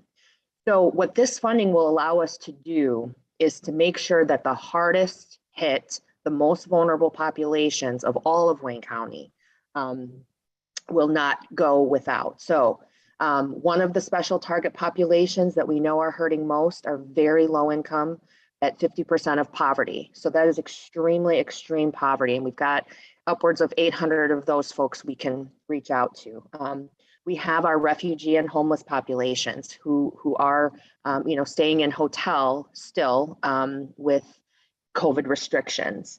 And then, we've got, your constituents who raise their hand, and we want to be there for them. We do not want a disruption in our ability to serve the most vulnerable. So this actually gives us some flexibility, and allows us to keep resources flowing, even when funding is kind of tied up at the state level until it becomes appropriated. So again, the next appropriation we expect to come through the state of Michigan is $353 million, of which, a considerable amount of that will come to Wayne County. So we don't think, funding is still abundant. It's just the timing and the gaps that creates problems for our residents. So we want to be able to keep things going, and this money is going to allow that. One follow-up question, if I could. When we're speaking of refugees, are we also looking at the possibility of assisting any Ukrainian refugees that'll likely be coming to Michigan to help them? Is there something in the works? Yes, there is. And thank you for asking that, Commissioner Anderson. We are really seeing just a huge gap in the community's ability to receive and support refugees on this scale. Typically, you'd get maybe 3-4 a month, and we've received 1,600 to the state of Michigan, and the majority of those have come to Wayne County so far. So that is one. Those are primarily Afghans. Now we are building out on the back of the current homeless system with Sarah's, with the emergency funding's help, to continue to respond to the refugee crisis that we know is growing by the day. We want to be a welcoming community. Michigan is raising its hand, and we want to bring new populations to Wayne County. So absolutely, this is inclusive and accessible to all. I appreciate what the Metro Wayne does. I really do. My questioning was not in any way, should not be implied that I have a problem with it. I just want to make sure that we're spreading the benefits to as many people that are needy in Wayne County. Thank you. Absolutely, absolutely. And, we feel the same. We are receiving direct funding even from the state and from philanthropy. We're actively fundraising because, there is resources for those who, current residents, and we have to kind of expand those resources to address, new Americans. And so, we're not displacing, any current resident from the services that they are, entitled to. And we are asking for assistance from the state. We are connected in with all of the resettlement agencies. We're being called upon by the state of Michigan to really show up. And, they're very happy that, to have a partner like Wayne County at the table. And, Wayne Metro as that lead at the state. Thank you, Mia. You have another question, Commissioner Kenlock? Yes, I hope that the mention, and I want to absolutely say thank you to Annie Mendoza, who has done a remarkable job in trying to make sure that all the communities within Wayne County are able to get the help that they so desperately need. I just hope that the fact that this opportunity that we now have to utilize these dollars in the city of Detroit is not a glaring issue, will not continue to be a glaring issue as you continue to hear Detroit being mentioned as funds are being spent and resources are being spread in the city of Detroit. There is poverty all over the state. There's poverty in all of our communities. But what we have to realize is that Detroit has a greater population that is absolutely in need. It needs resources from the state, it needs resources from the county and the philanthropic community. And so no, I know that Annie and the administration is absolutely taking into account that the needs of all the communities, but we have to get used to, because of the availability of funds that's now going to be coming online for Detroit to participate in these dollars, Detroit being mentioned. But trust, we need to wrap our arms around all of the communities in Wayne County, and we will now be hearing a lot about Detroit. But I'm sure, because I know Annie, I served with her, and that she's taking and the administration taking very careful look as relates to making sure that all the communities are accounted for and receiving resources. So we're going to be hearing Detroit a lot more, but please let's understand that we got to wrap our arms around all of the communities. Thank you. Commissioner Monique Baker McCormick, then Commissioner Marecki. Thank you, Madam Chair. You talked about moving the Afghans out of hotels. Do you have an idea of where you're moving them to because of the tight market that we're in? Yeah, that's an ongoing effort, mostly being supported by our partners at Samaritas with support from Wayne Metro. We're actively working with them to identify housing options. Ultimately, it is up to the refugee families to choose where they stay, but we're working with them to create opportunities across the county. I know the city of Detroit is very involved as well with finding or housing folks and identifying housing options for them. But that's a continuing effort that we're definitely engaged with in that work. And so they can move outside of the Wayne? Absolutely. My name's Gabby Bryant. I'm Associate Director with Guidehouse. I'm helping to implement the ERAP program that's currently going on. This is an addendum to what we would be doing already. So as Liz mentioned, we're working with Samaritas. We've already settled 6 families with Samaritas, and those families actually are living inside of Wayne County. So Samaritas is helping new refugees coming to Michigan, coming to Wayne County, get 3 months of prepayment so that they can get settled while they're looking for jobs, getting their Social Security cards. And that's the effort right now. So we are actively trying to keep these dollars inside of Wayne County, making sure that they're going to Wayne County landlords. And that is part of the process that we work with Samaritas. They identify good landlords inside of this Wayne County that can help and are willing to work with the county with prepayment of at least 3 months for these refugees.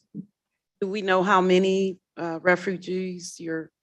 So far, we've gotten 6. That's been our first tranche. We're working through, as you can imagine, it's a population that has a lot of needs. They're working, each of these families is working with a caseworker that's being provided through Samaritas. We have a number of applications that are in the pipeline that we're reviewing. And I don't know how many exactly are in the pipeline right now. I want to say around 20 and have been coming through and being reviewed. The application process is much more streamlined for these this population, as the number of documentation that they have is fewer, and Samaritas is doing its own screening process as well. The timeline as to when you have to spend this 4 million by and.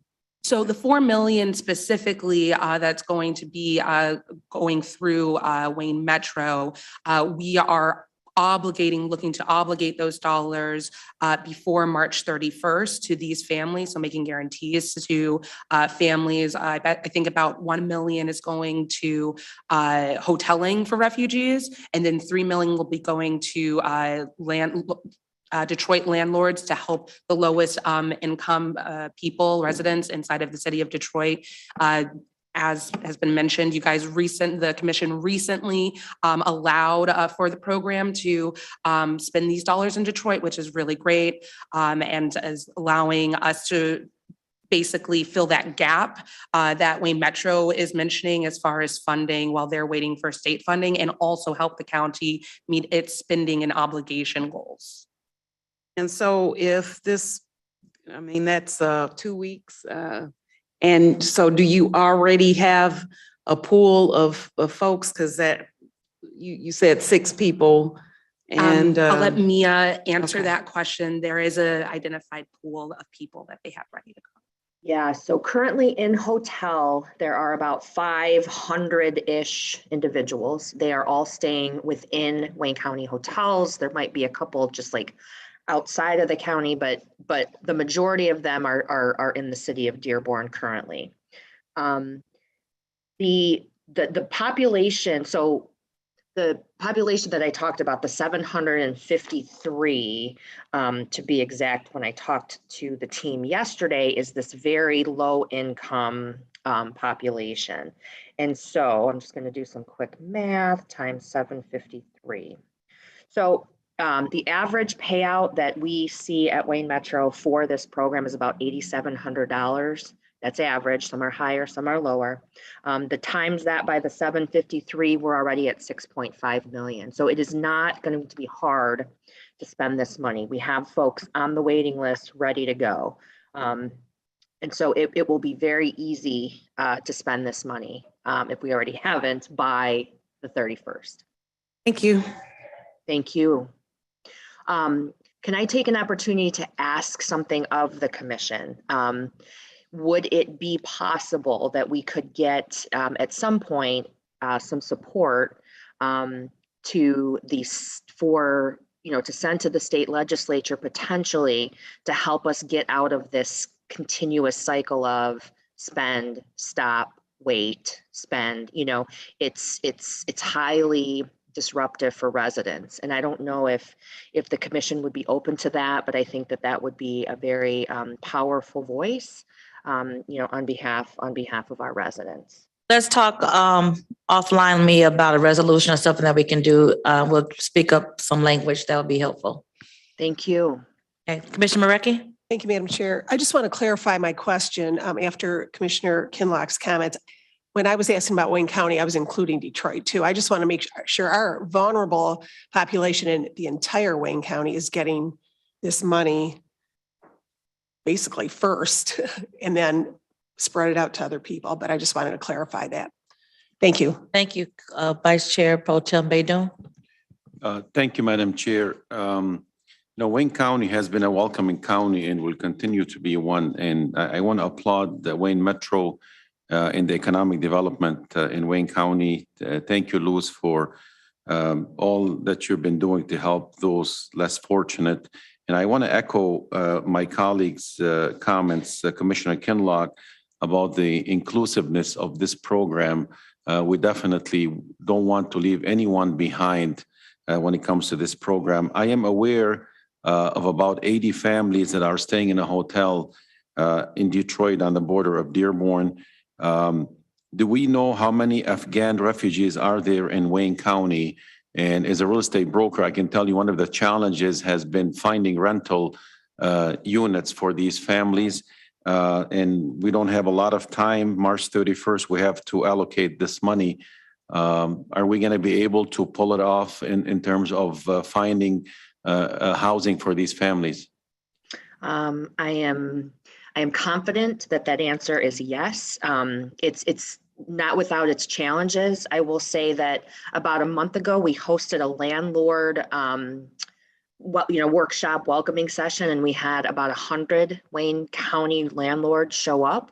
And so there is interest there. I think, this has been really hard on landlords as well. And so I think just work now. Then from that, we started a landlord work group. It's like every other Friday, and they come to the table. Landlords come to the table, and they kind of air, some grievances, and then we work through those grievances. So, timely payments, and all of that. We're working side by side. So I am confident that we will get there. But we do, we need more stable, affordable, healthy homes in Wayne County, and we're working on that too. But Do we have a number of how many there are totals that need to be served? I think I heard 573 earlier. Is that the Yeah, number? there's, and I think it changes. Courtney, Michael, Michelle, what is the latest number in our refugee population at the DoubleTree? I may, we can also get you a number from our partners at Samaritas who have been working. We can get you the most up-to-date number on the refugees that they've resettled. Total overall platforms. Absolutely. We can get that to you via email today. Are you all set, Commissioner? Yes, thank you. Okay, Commissioner Clark Coleman, then Commissioner Basham. Thank you, Madam Chair. You know, first of all, I want to applaud Wayne Metro. They have truly been a godsend to many families. I have referred some of my constituents who call and have problems paying their rent or they're behind in their rent. And Wayne Metro stepped up. Now, this is something that involves everyone. And if this war, this horrible, horrible war has taught us nothing, it's that we should embrace everyone.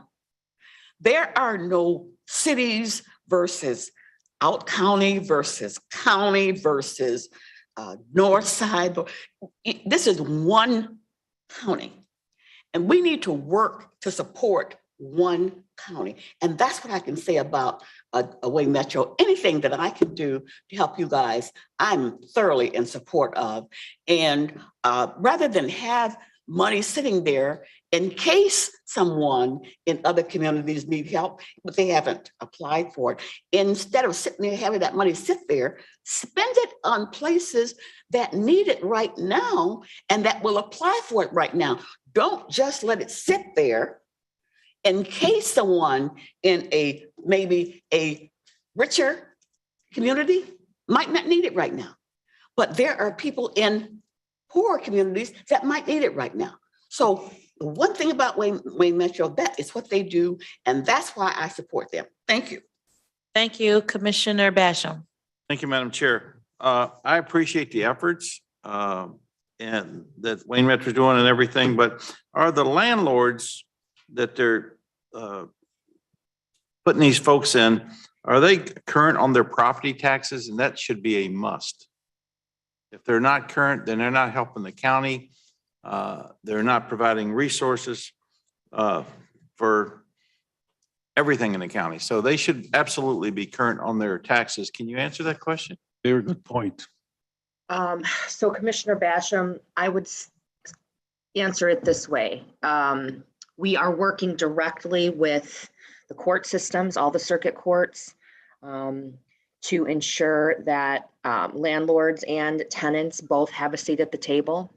And so if there are, beyond even property taxes, if there are issues with the home, we are working with both landlords and participants. And in some cases, if the landlord is not willing to uphold, and I will get that exact number in terms of the way that we verify property taxes. But in terms of, our ability to impact, residents can also receive payment to move along, to move out, to find a new place, or to pay the landlord directly. In some cases, landlords don't want to participate in the program. So we have the ability to do multiple things. To that point, Commissioner Baidoon. Thank you, Madam Chair. Go ahead. To that point, Just to that point. Commissioner Basham, that's a great point on the property taxes. But I would also like to add further that we must ensure that these properties are up to standards, up to par, that they have the smoke detectors, the carbon monoxide detectors. The last thing we need is a tragedy of a family dying from carbon monoxide poisoning. It's very important that these properties be up to code, up to the city code wherever they're located at. Mr. Basham. And thank you, Madam Chair. And I absolutely agree with what Commissioner Baidoon said, but I don't really need a dance answer to a direct question. I need it being more laconic. And quite frankly, my question is a yes or no. Are the landlords current on the property taxes? The answer would be yes or no. And if they're not, then I'm not supporting this. If they are, I am supporting this. Thank you. Thank you. Any further discussion on this item? I just want to say one thing Yes. in response to, so the federal guidelines that the county has been provided with regards to these dollars is that landlords are sometimes willing to participate in the process with us. Sometimes they're unwilling. And what means is we have to give dollars to tenants. And these dollars going to the tenants are able to help the tenants stay in their homes. They're able to make sure that they don't go homeless. They make sure that, you know, their children are able to access the resources that they need. And so when we have difficult landlords, for whatever reason, landlords who've fallen behind on their property taxes because their tenants weren't paying their rent and they depend on that, we work with the tenants to make sure that they are getting the resources that they need. And that's part of the way that the federal guidelines have given us. So if at any time a landlord is unwilling to work with us, we have to work with the tenants based off of those guidelines from the federal government. Okay, any, Commissioner Basham? Yeah, and again, to that point, to go back to what they must pay their taxes, the landlords, that's not just working with the tenants, but the point is public safety. They have an obligation. Landlords, you know, if you put a tenant in a house and they're not used to having smoke detectors and checking furnaces and making sure that their gas lines are hooked up correctly, we're not doing them a favor. And for Sometimes you do people a favor by bringing the bottom up a little bit. Thank you.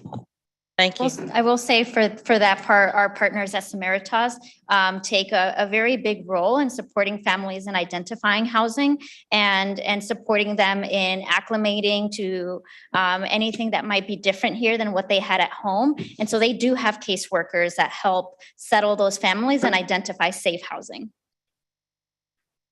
Okay, any further discussion on item number 7? Okay, I need a motion for items 1, 2, 3, 4, 5, and 7. Moved and supported for items 1, 2, 3, 4, 5, and 7. Any further discussion? Hearing none, please vote.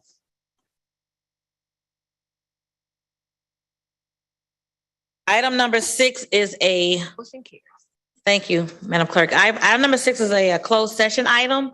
So what we're going to do now is exhaust the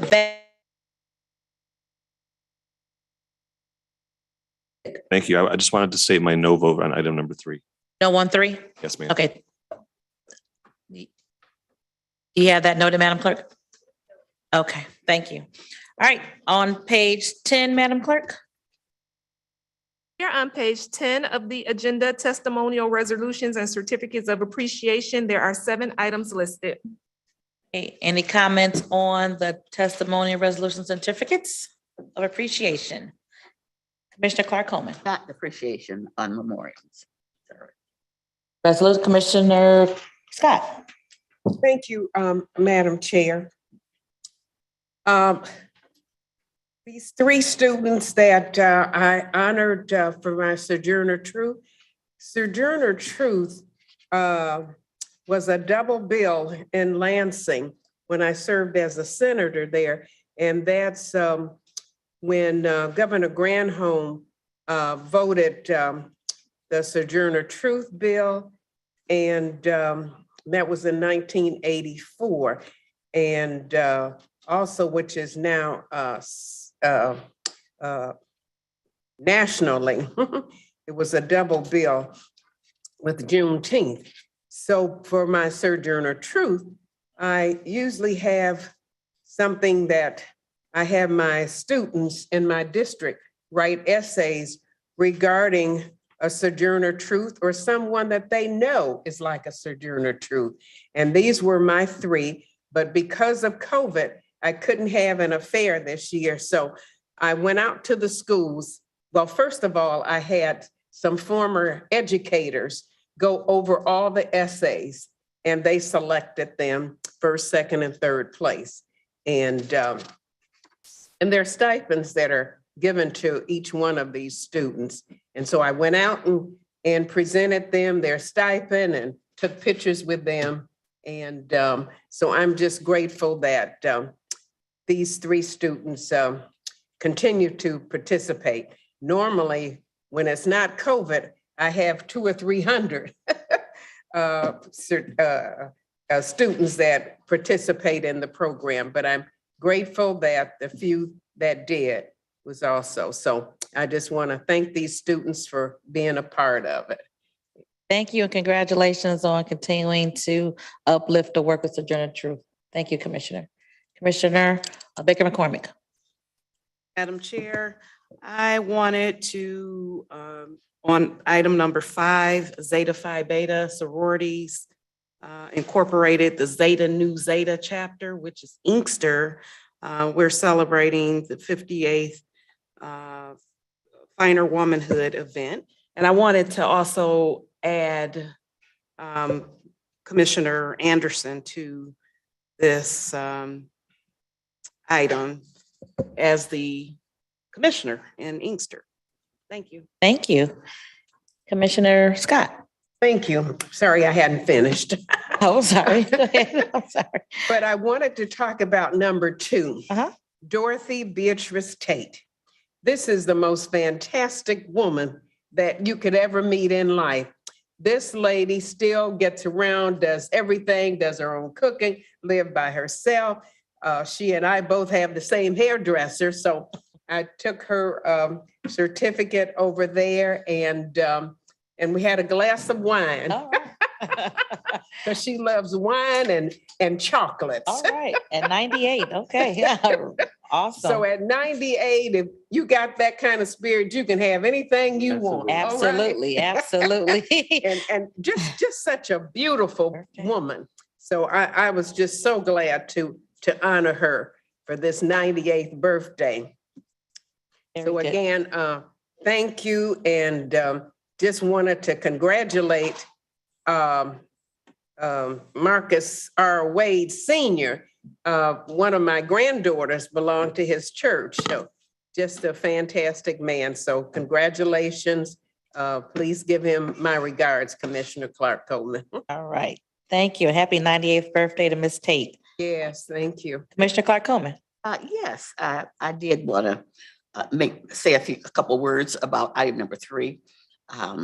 My sorors will be in town this weekend, next weekend, for a big celebration, and the AK Alpha Kappa Alpha will be in town next weekend for a big celebration down at the Huntington Place. And at that event, I will be attending, and I will be presenting a resolution to Carrie Clark, who is being honored, receiving a big honor. So that, and of course, I attended the consecration of Bishop Marcus Waves Sr. In celebration of his consecration, which was very unusual because they usually don't take place in Detroit. So he's being elevated to the position that was held by Bishop John Sheard. Big honor. Also, I attended a wonderful celebration in honor of a gentleman who has achieved the young age of 80 years old, and his name is Jim Bell. Jim Bell is the father of Alicia Bell. But in addition to that, my first job at the county, I worked with Jim Bell. And Jim Bell was the timekeeper at that time. So you always want to be friends with the timekeeper. And I worked with him many years. He told me that even before I came to work there, that he knew me because I worked on the 4th floor, he worked on the 7th floor.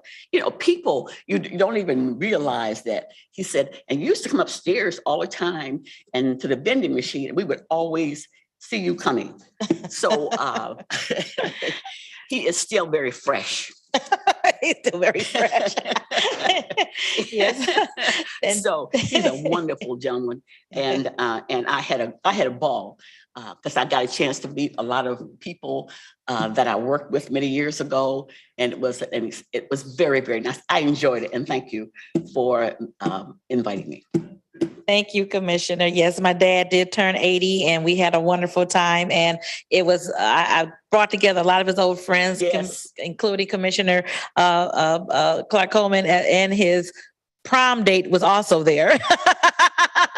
So a lot of old people from the neighborhood of Persian High School were there, and it was a fun time, a very fun time. Thank you for coming and staying, Commissioner. It was a good time. Any other comments under resolutions and certificates of appreciation? All right, please vote. Oh, I'm in the motion. Is there a motion or do we have a motion? So moved. All right, we got a motion and support. Please vote. Motion carries. All right, next item, please. Here are memoriams. There are 12 names listed on pages 10 and 11 of the agenda. Okay, let me, of course, Mr. Ken Cole, I think we spoke about him a few weeks ago. He passed away. He was with our lobbyist company. Dynamic young man. I had an opportunity to speak at his memorial that he had here in Detroit. He's was memorialized initially in Lansing, but so many people in Detroit loved and knew him that they had a special service for him in Detroit. And myself and Commissioner Kinlock were able to attend and give words at that event. So thank you, Kinlock, for actually doing the memoriam. We appreciate that. And I know you want to speak on that as well. Go ahead. Yes, I want to speak on that and also change. It was from all commissioners. Yes, it was. That's from all commissioners. Yep. Ken Cole was a dynamic individual. When you met him, you would always feel like he knew you for years, and he was really dedicated in his work. You can call him like late in the hour. He was just an amazing person, always the same when you met him. He gave you the truth as it relates to what was going on with your bills in Lansing. He just was a very, very personable young man, and that he's going to be absolutely missed because he's just good people. I also would like to add the name of Charles Woods. Charles Woods Sr. was the president and CEO of Trend Industries, which was a metal stamping plant that was located on Fullerton and I-96, right there at Schaefer on the service drive. And I worked there right after I left working from the Michigan Senate. And Charles Woods was someone who, he helped fulfill so many folks' dreams. He was very wealthy, but he helped a lot of people start their own businesses. People who worked in a factory, who was able to see last night, he would just help folks fulfill their dreams. He was an amazing person. He, his wife, and his entire family were they're just wonderful, wonderful people. So my hearts go out to to his family. And I also will be presenting or having a resolution drafted from all commissioners, because he lived he lived at one point in Palmer Woods, then Belleville. He lived all over Wayne County, and he's absolutely someone who loved the community. Thank you. Thank you. Commissioner Scott? Thank you, Madam Chair. I'd like to speak on Roy Levy Williams. We spent a number of days together when I was mayor of Highland Park. And because of Roy Levy Williams serving on the MISTA board, I was able to get the old Highland Park General Hospital renovated. Because of him, because the contractor there before had kind of messed up the dollars, but he was able to go in and get the dollars that we needed, and now it's one of my senior buildings. All right. So I'm just grateful to him because he worked well with Chrysler also when I was mayor, and so we were able to do a number of things together. And also on Ken Cole. There was Aunt Irma and Aunt Martha. Yeah. When we were in Lansing. His daughter was very sick, and he would ask us to pray for him So Irma and I sent up a whole lot of prayers. Yeah, we did. For that young lady, and now she's getting ready to graduate, so, Ken was just an unusual kind of guy, but just really, really nice and just a wonderful man. So I just thank God for his life and Roy Williams' life. They were good people. Thank you, Thank Commissioner. you. Commissioner Vice Chair Palomero. Thank you, Madam Chair. Because we're bumping up on the start times of some other important activities taking place in arenas across the United States today, I'll be brief about talking about Norma Jean Wermlinger. Norma Jean was the very first woman mayor of the city of Southgate. She was a dynamic person in many regards.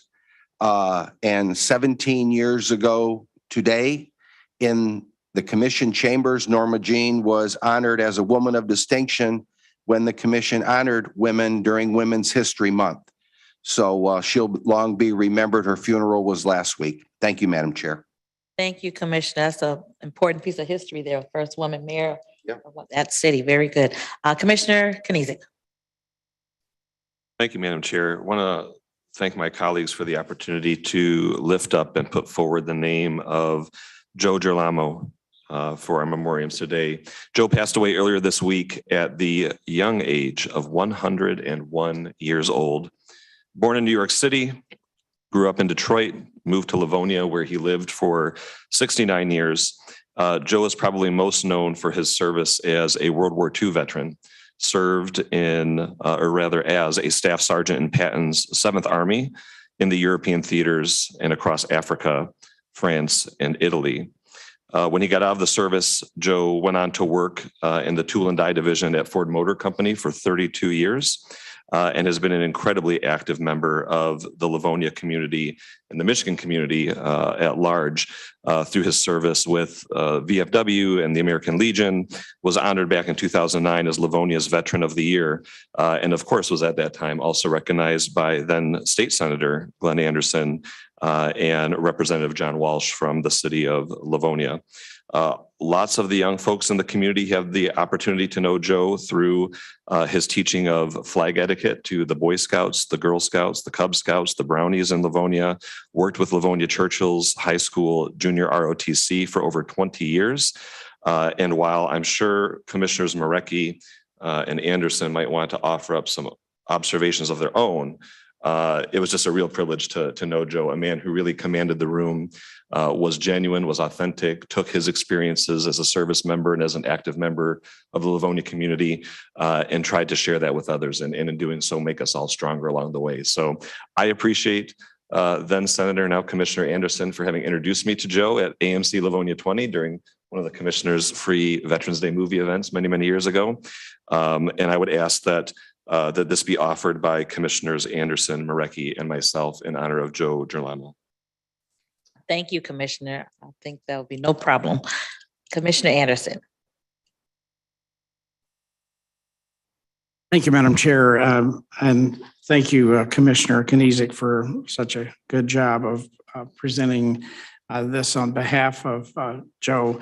I met him, wow, I'm trying to remember exactly when it was I met him, but we've been friends now for, I would say, at least 10 years. And he just would light up the room when he would come in. And he joined me on the Senate floor, and he was recognized, and everyone stood up, and he was just really amazed. And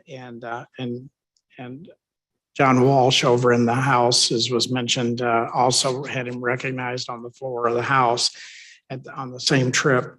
And I will never forget as many of the Eagle Scout ceremonies that I attended in Livonia and all over. Primarily Livonia has probably the most active Eagle Scout program in anywhere that I'm aware of. With more Scouts becoming Eagle Scouts. And Joe would always go up, and if the eagle on the flag was not turned facing the crowd, the audience, he would go up and turn it himself. And everyone realized that it's his love of this country and his patriotism. And I know his funeral will be this Saturday. I hope to be there and say goodbye to Joe. One of the things that was really funny on his 100th birthday, I was asked to come to his event, and he was giving out ink pens with his name on them, and that is on his 100th birthday.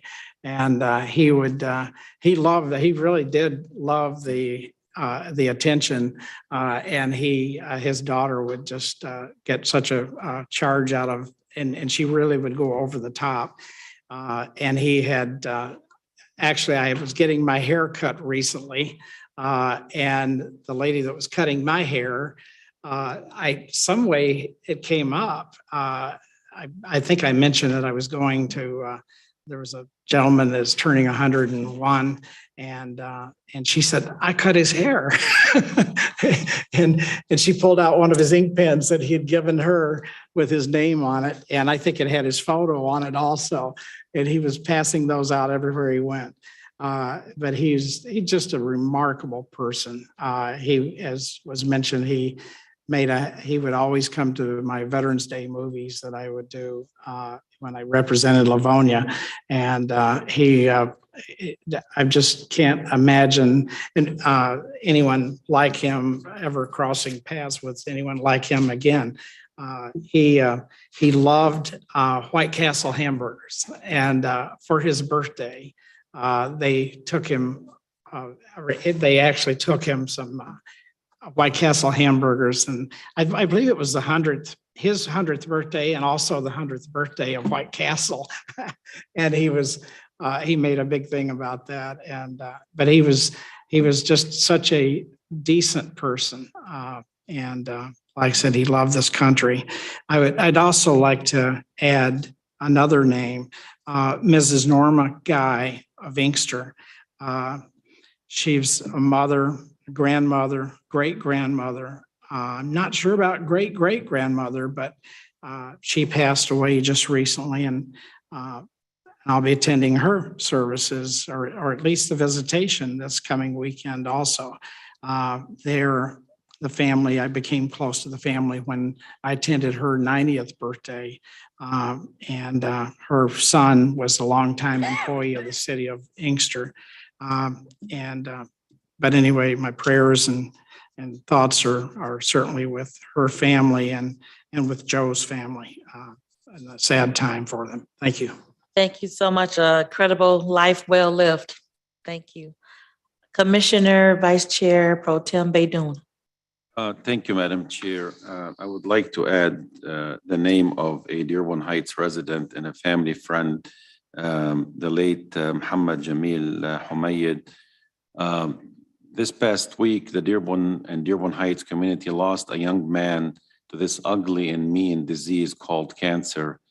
Muhammad Jamil Humayed, better known by his nickname Hami Humayed, passed away at the age of 42. On Monday, March 14th, Hami passed away peacefully at his home in Dearborn Heights with his wife by his side.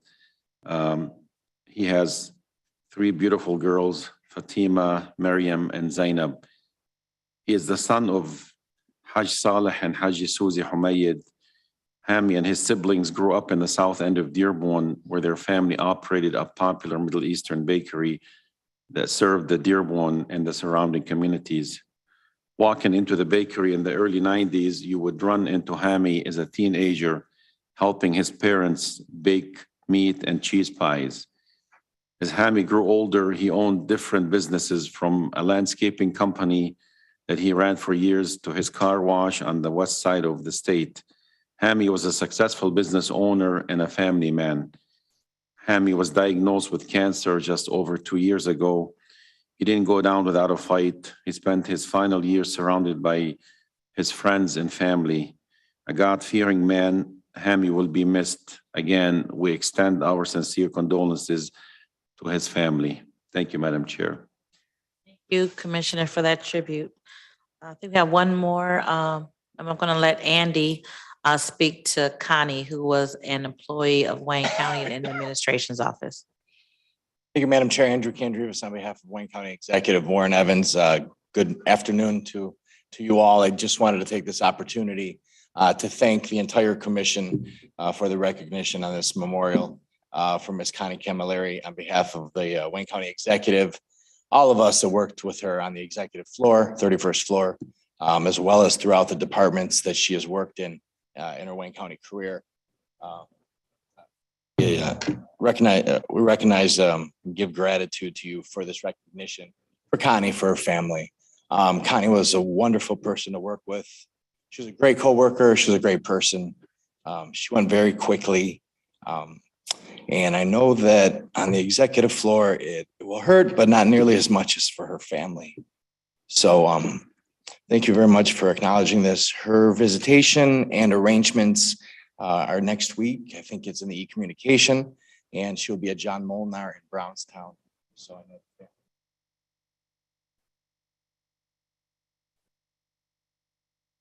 As part of this Wayne County family. So thank you very much.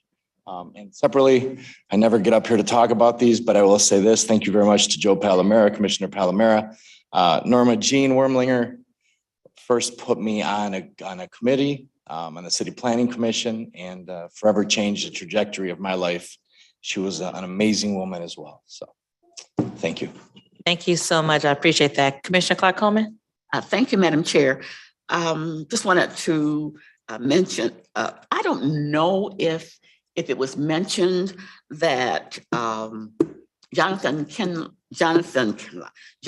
Cartwright Sr. passed away. I don't know if it was mentioned. I can't remember hearing it, but Jonathan Cartwright Sr., when you think of Wayne County Community College District, you think of Jonathan because I think he served under almost every president at the college. He's retired. He was the executive director of governmental affairs at Wayne County Community College District. He was a gentleman who knew politics, and he knew how to work the politics for the college. But he was also a person who loved and respected the importance of education. And he helped a lot of people. He helped a lot of young folks to get in school and to stay in school. He passed away, he passed away on February 24th. And he lived in Grosse Pointe Woods. So just a dynamic person. Everybody knew Jonathan Cartwright. So kudos for a life well lived.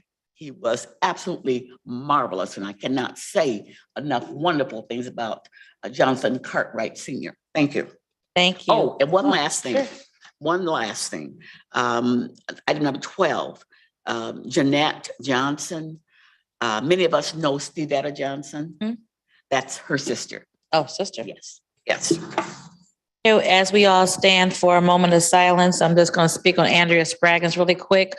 A good friend of my family and my sister, 51 years old. She was an organ recipient, very dynamic in the community, young woman, 51. She moved to Atlanta in October. She caught COVID in December, and she passed away after being on life support for a couple of months. So I attended that funeral last week, and all of us who worked with her are still grieving. Such a young woman lost, again, another soul to COVID-19. Let's have a moment of silence for everyone that we've lost.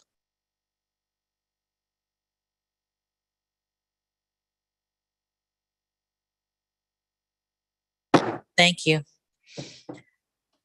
Madam Clerk, let's go to our last action item, which is the closed session.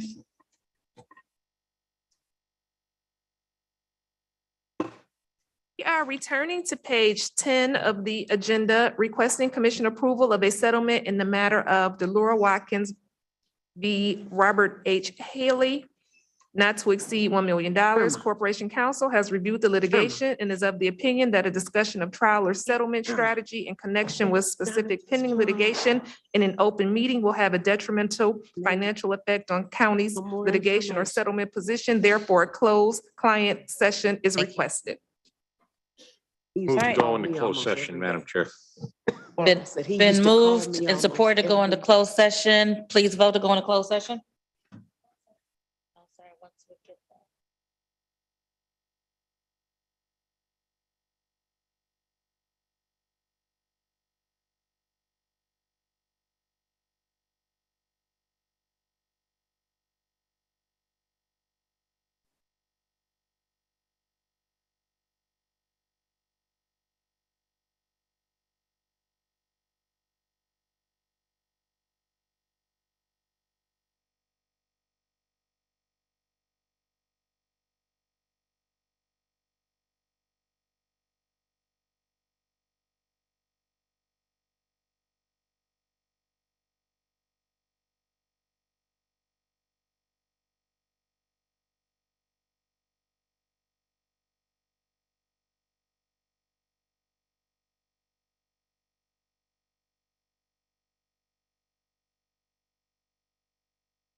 Clerk, item number 6, please.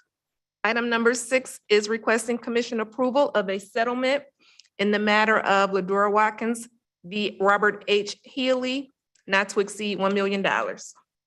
Motion Move approval, Madam Chair. moved and supported. Any discussion?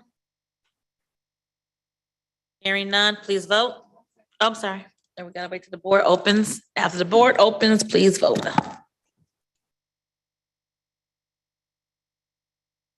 Board is now open.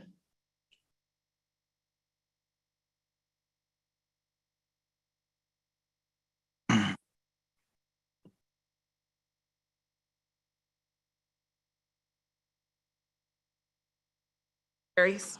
All right, thank you so much. Next item. Public comments. All right, is there anyone on Zoom or on the telephone wishing to give public comments to the Wayne County Commission?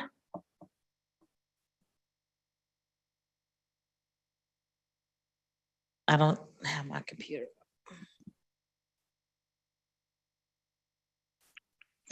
While using this app. One on Zoom or on the phone? They see none. Madam Clerk, if you can read what you have, please. Someone trying to.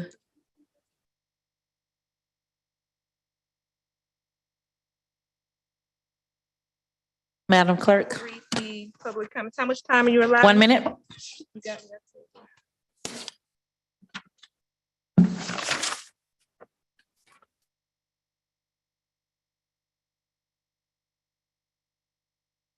First comment is from Michelle Reese.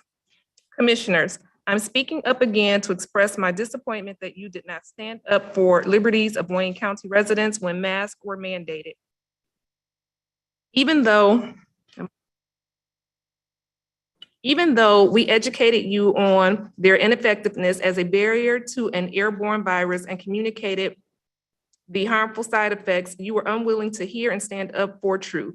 You actually ignored the real science. Your passivity toward the unrestrained actions of the health department has resulted in great mistrust in the leadership of Wayne County. We desire leaders who will not fail to uphold our liberties.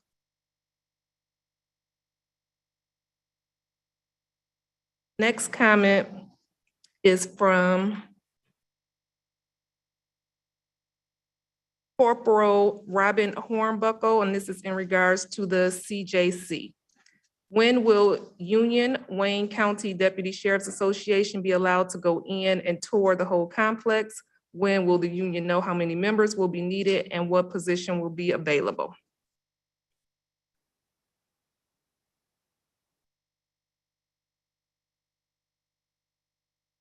Next comment is from Darcy Reese.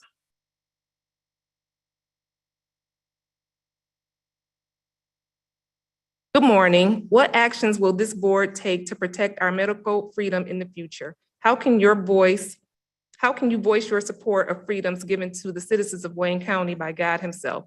I wait expectantly for the day this board will honor the natural rights of the men and women of Wayne County and represent them well in this area. I have not given up hope that the members of this board, out of their earnest desire for the best for the people of Wayne County, will take action to pass a resolution or legislation upholding medical freedom in our county. Darcy Reese.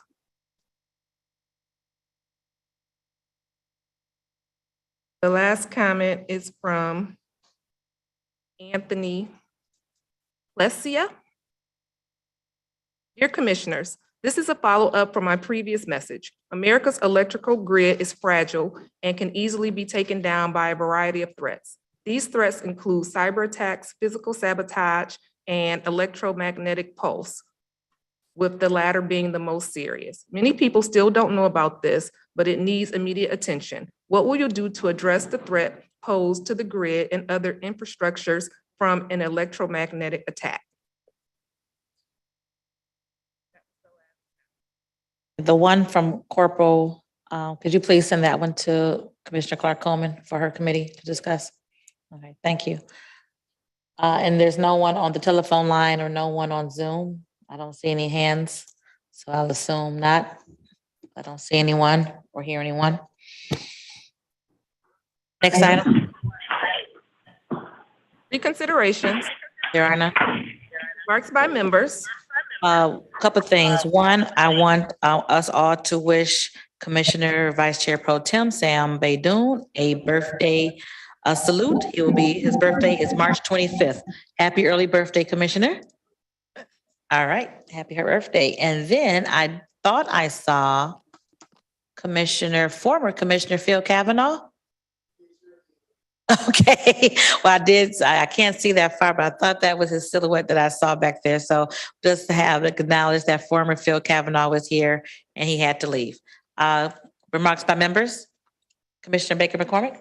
Thank you, Madam Chair. Just two things. The Wayne County Commission Youth Council this Saturday will have a skating outing in Canton.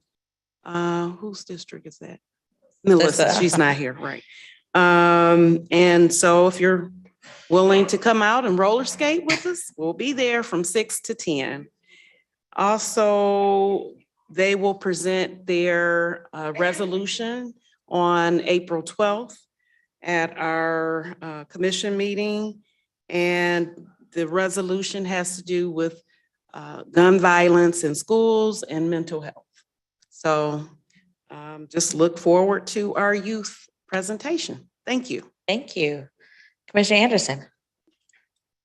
Thank you, Madam Chair. I only want to take a personal privilege and wish Commissioner Baydoun a happy 39th birthday. I thought it was 25. Happy birthday, Commissioner Varga. Thank you. Just a quick note to my colleagues. We're trying to move Ways and Means to April 5th, which is a Tuesday. Thank you. Mr. Hayes? Thank you.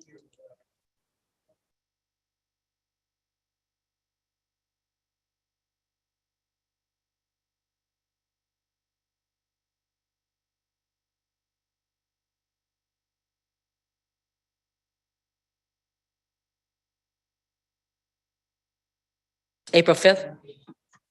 Okay, thank you. Thank you. We'll duly noted and we'll send out notices. Commissioner Marecki? And I'd like to move COPS to April 5th as well, but if somebody has a problem with that, let me know. But we can get more items then on our agenda for our full board. Okay. Thank you. Very good. Any other remarks before I make a statement? So we will probably have a committee of the whole the last week in March. And I say last week in March because it'll be a discussion item on the jail complex, like an update. So if we do it the last week in March, we'll still be able to do virtual. So just plan for that virtual committee of the whole sometime the last week of March after I see what the committee schedules are going to be. And this will be a discussion with the administration, giving us an update on where we are with the Criminal Justice Center as we move into the next phase of that project. Okay, any other remarks by members? Okay. Next item, Madam Clerk. Adjournment. There a motion to adjourn? All right,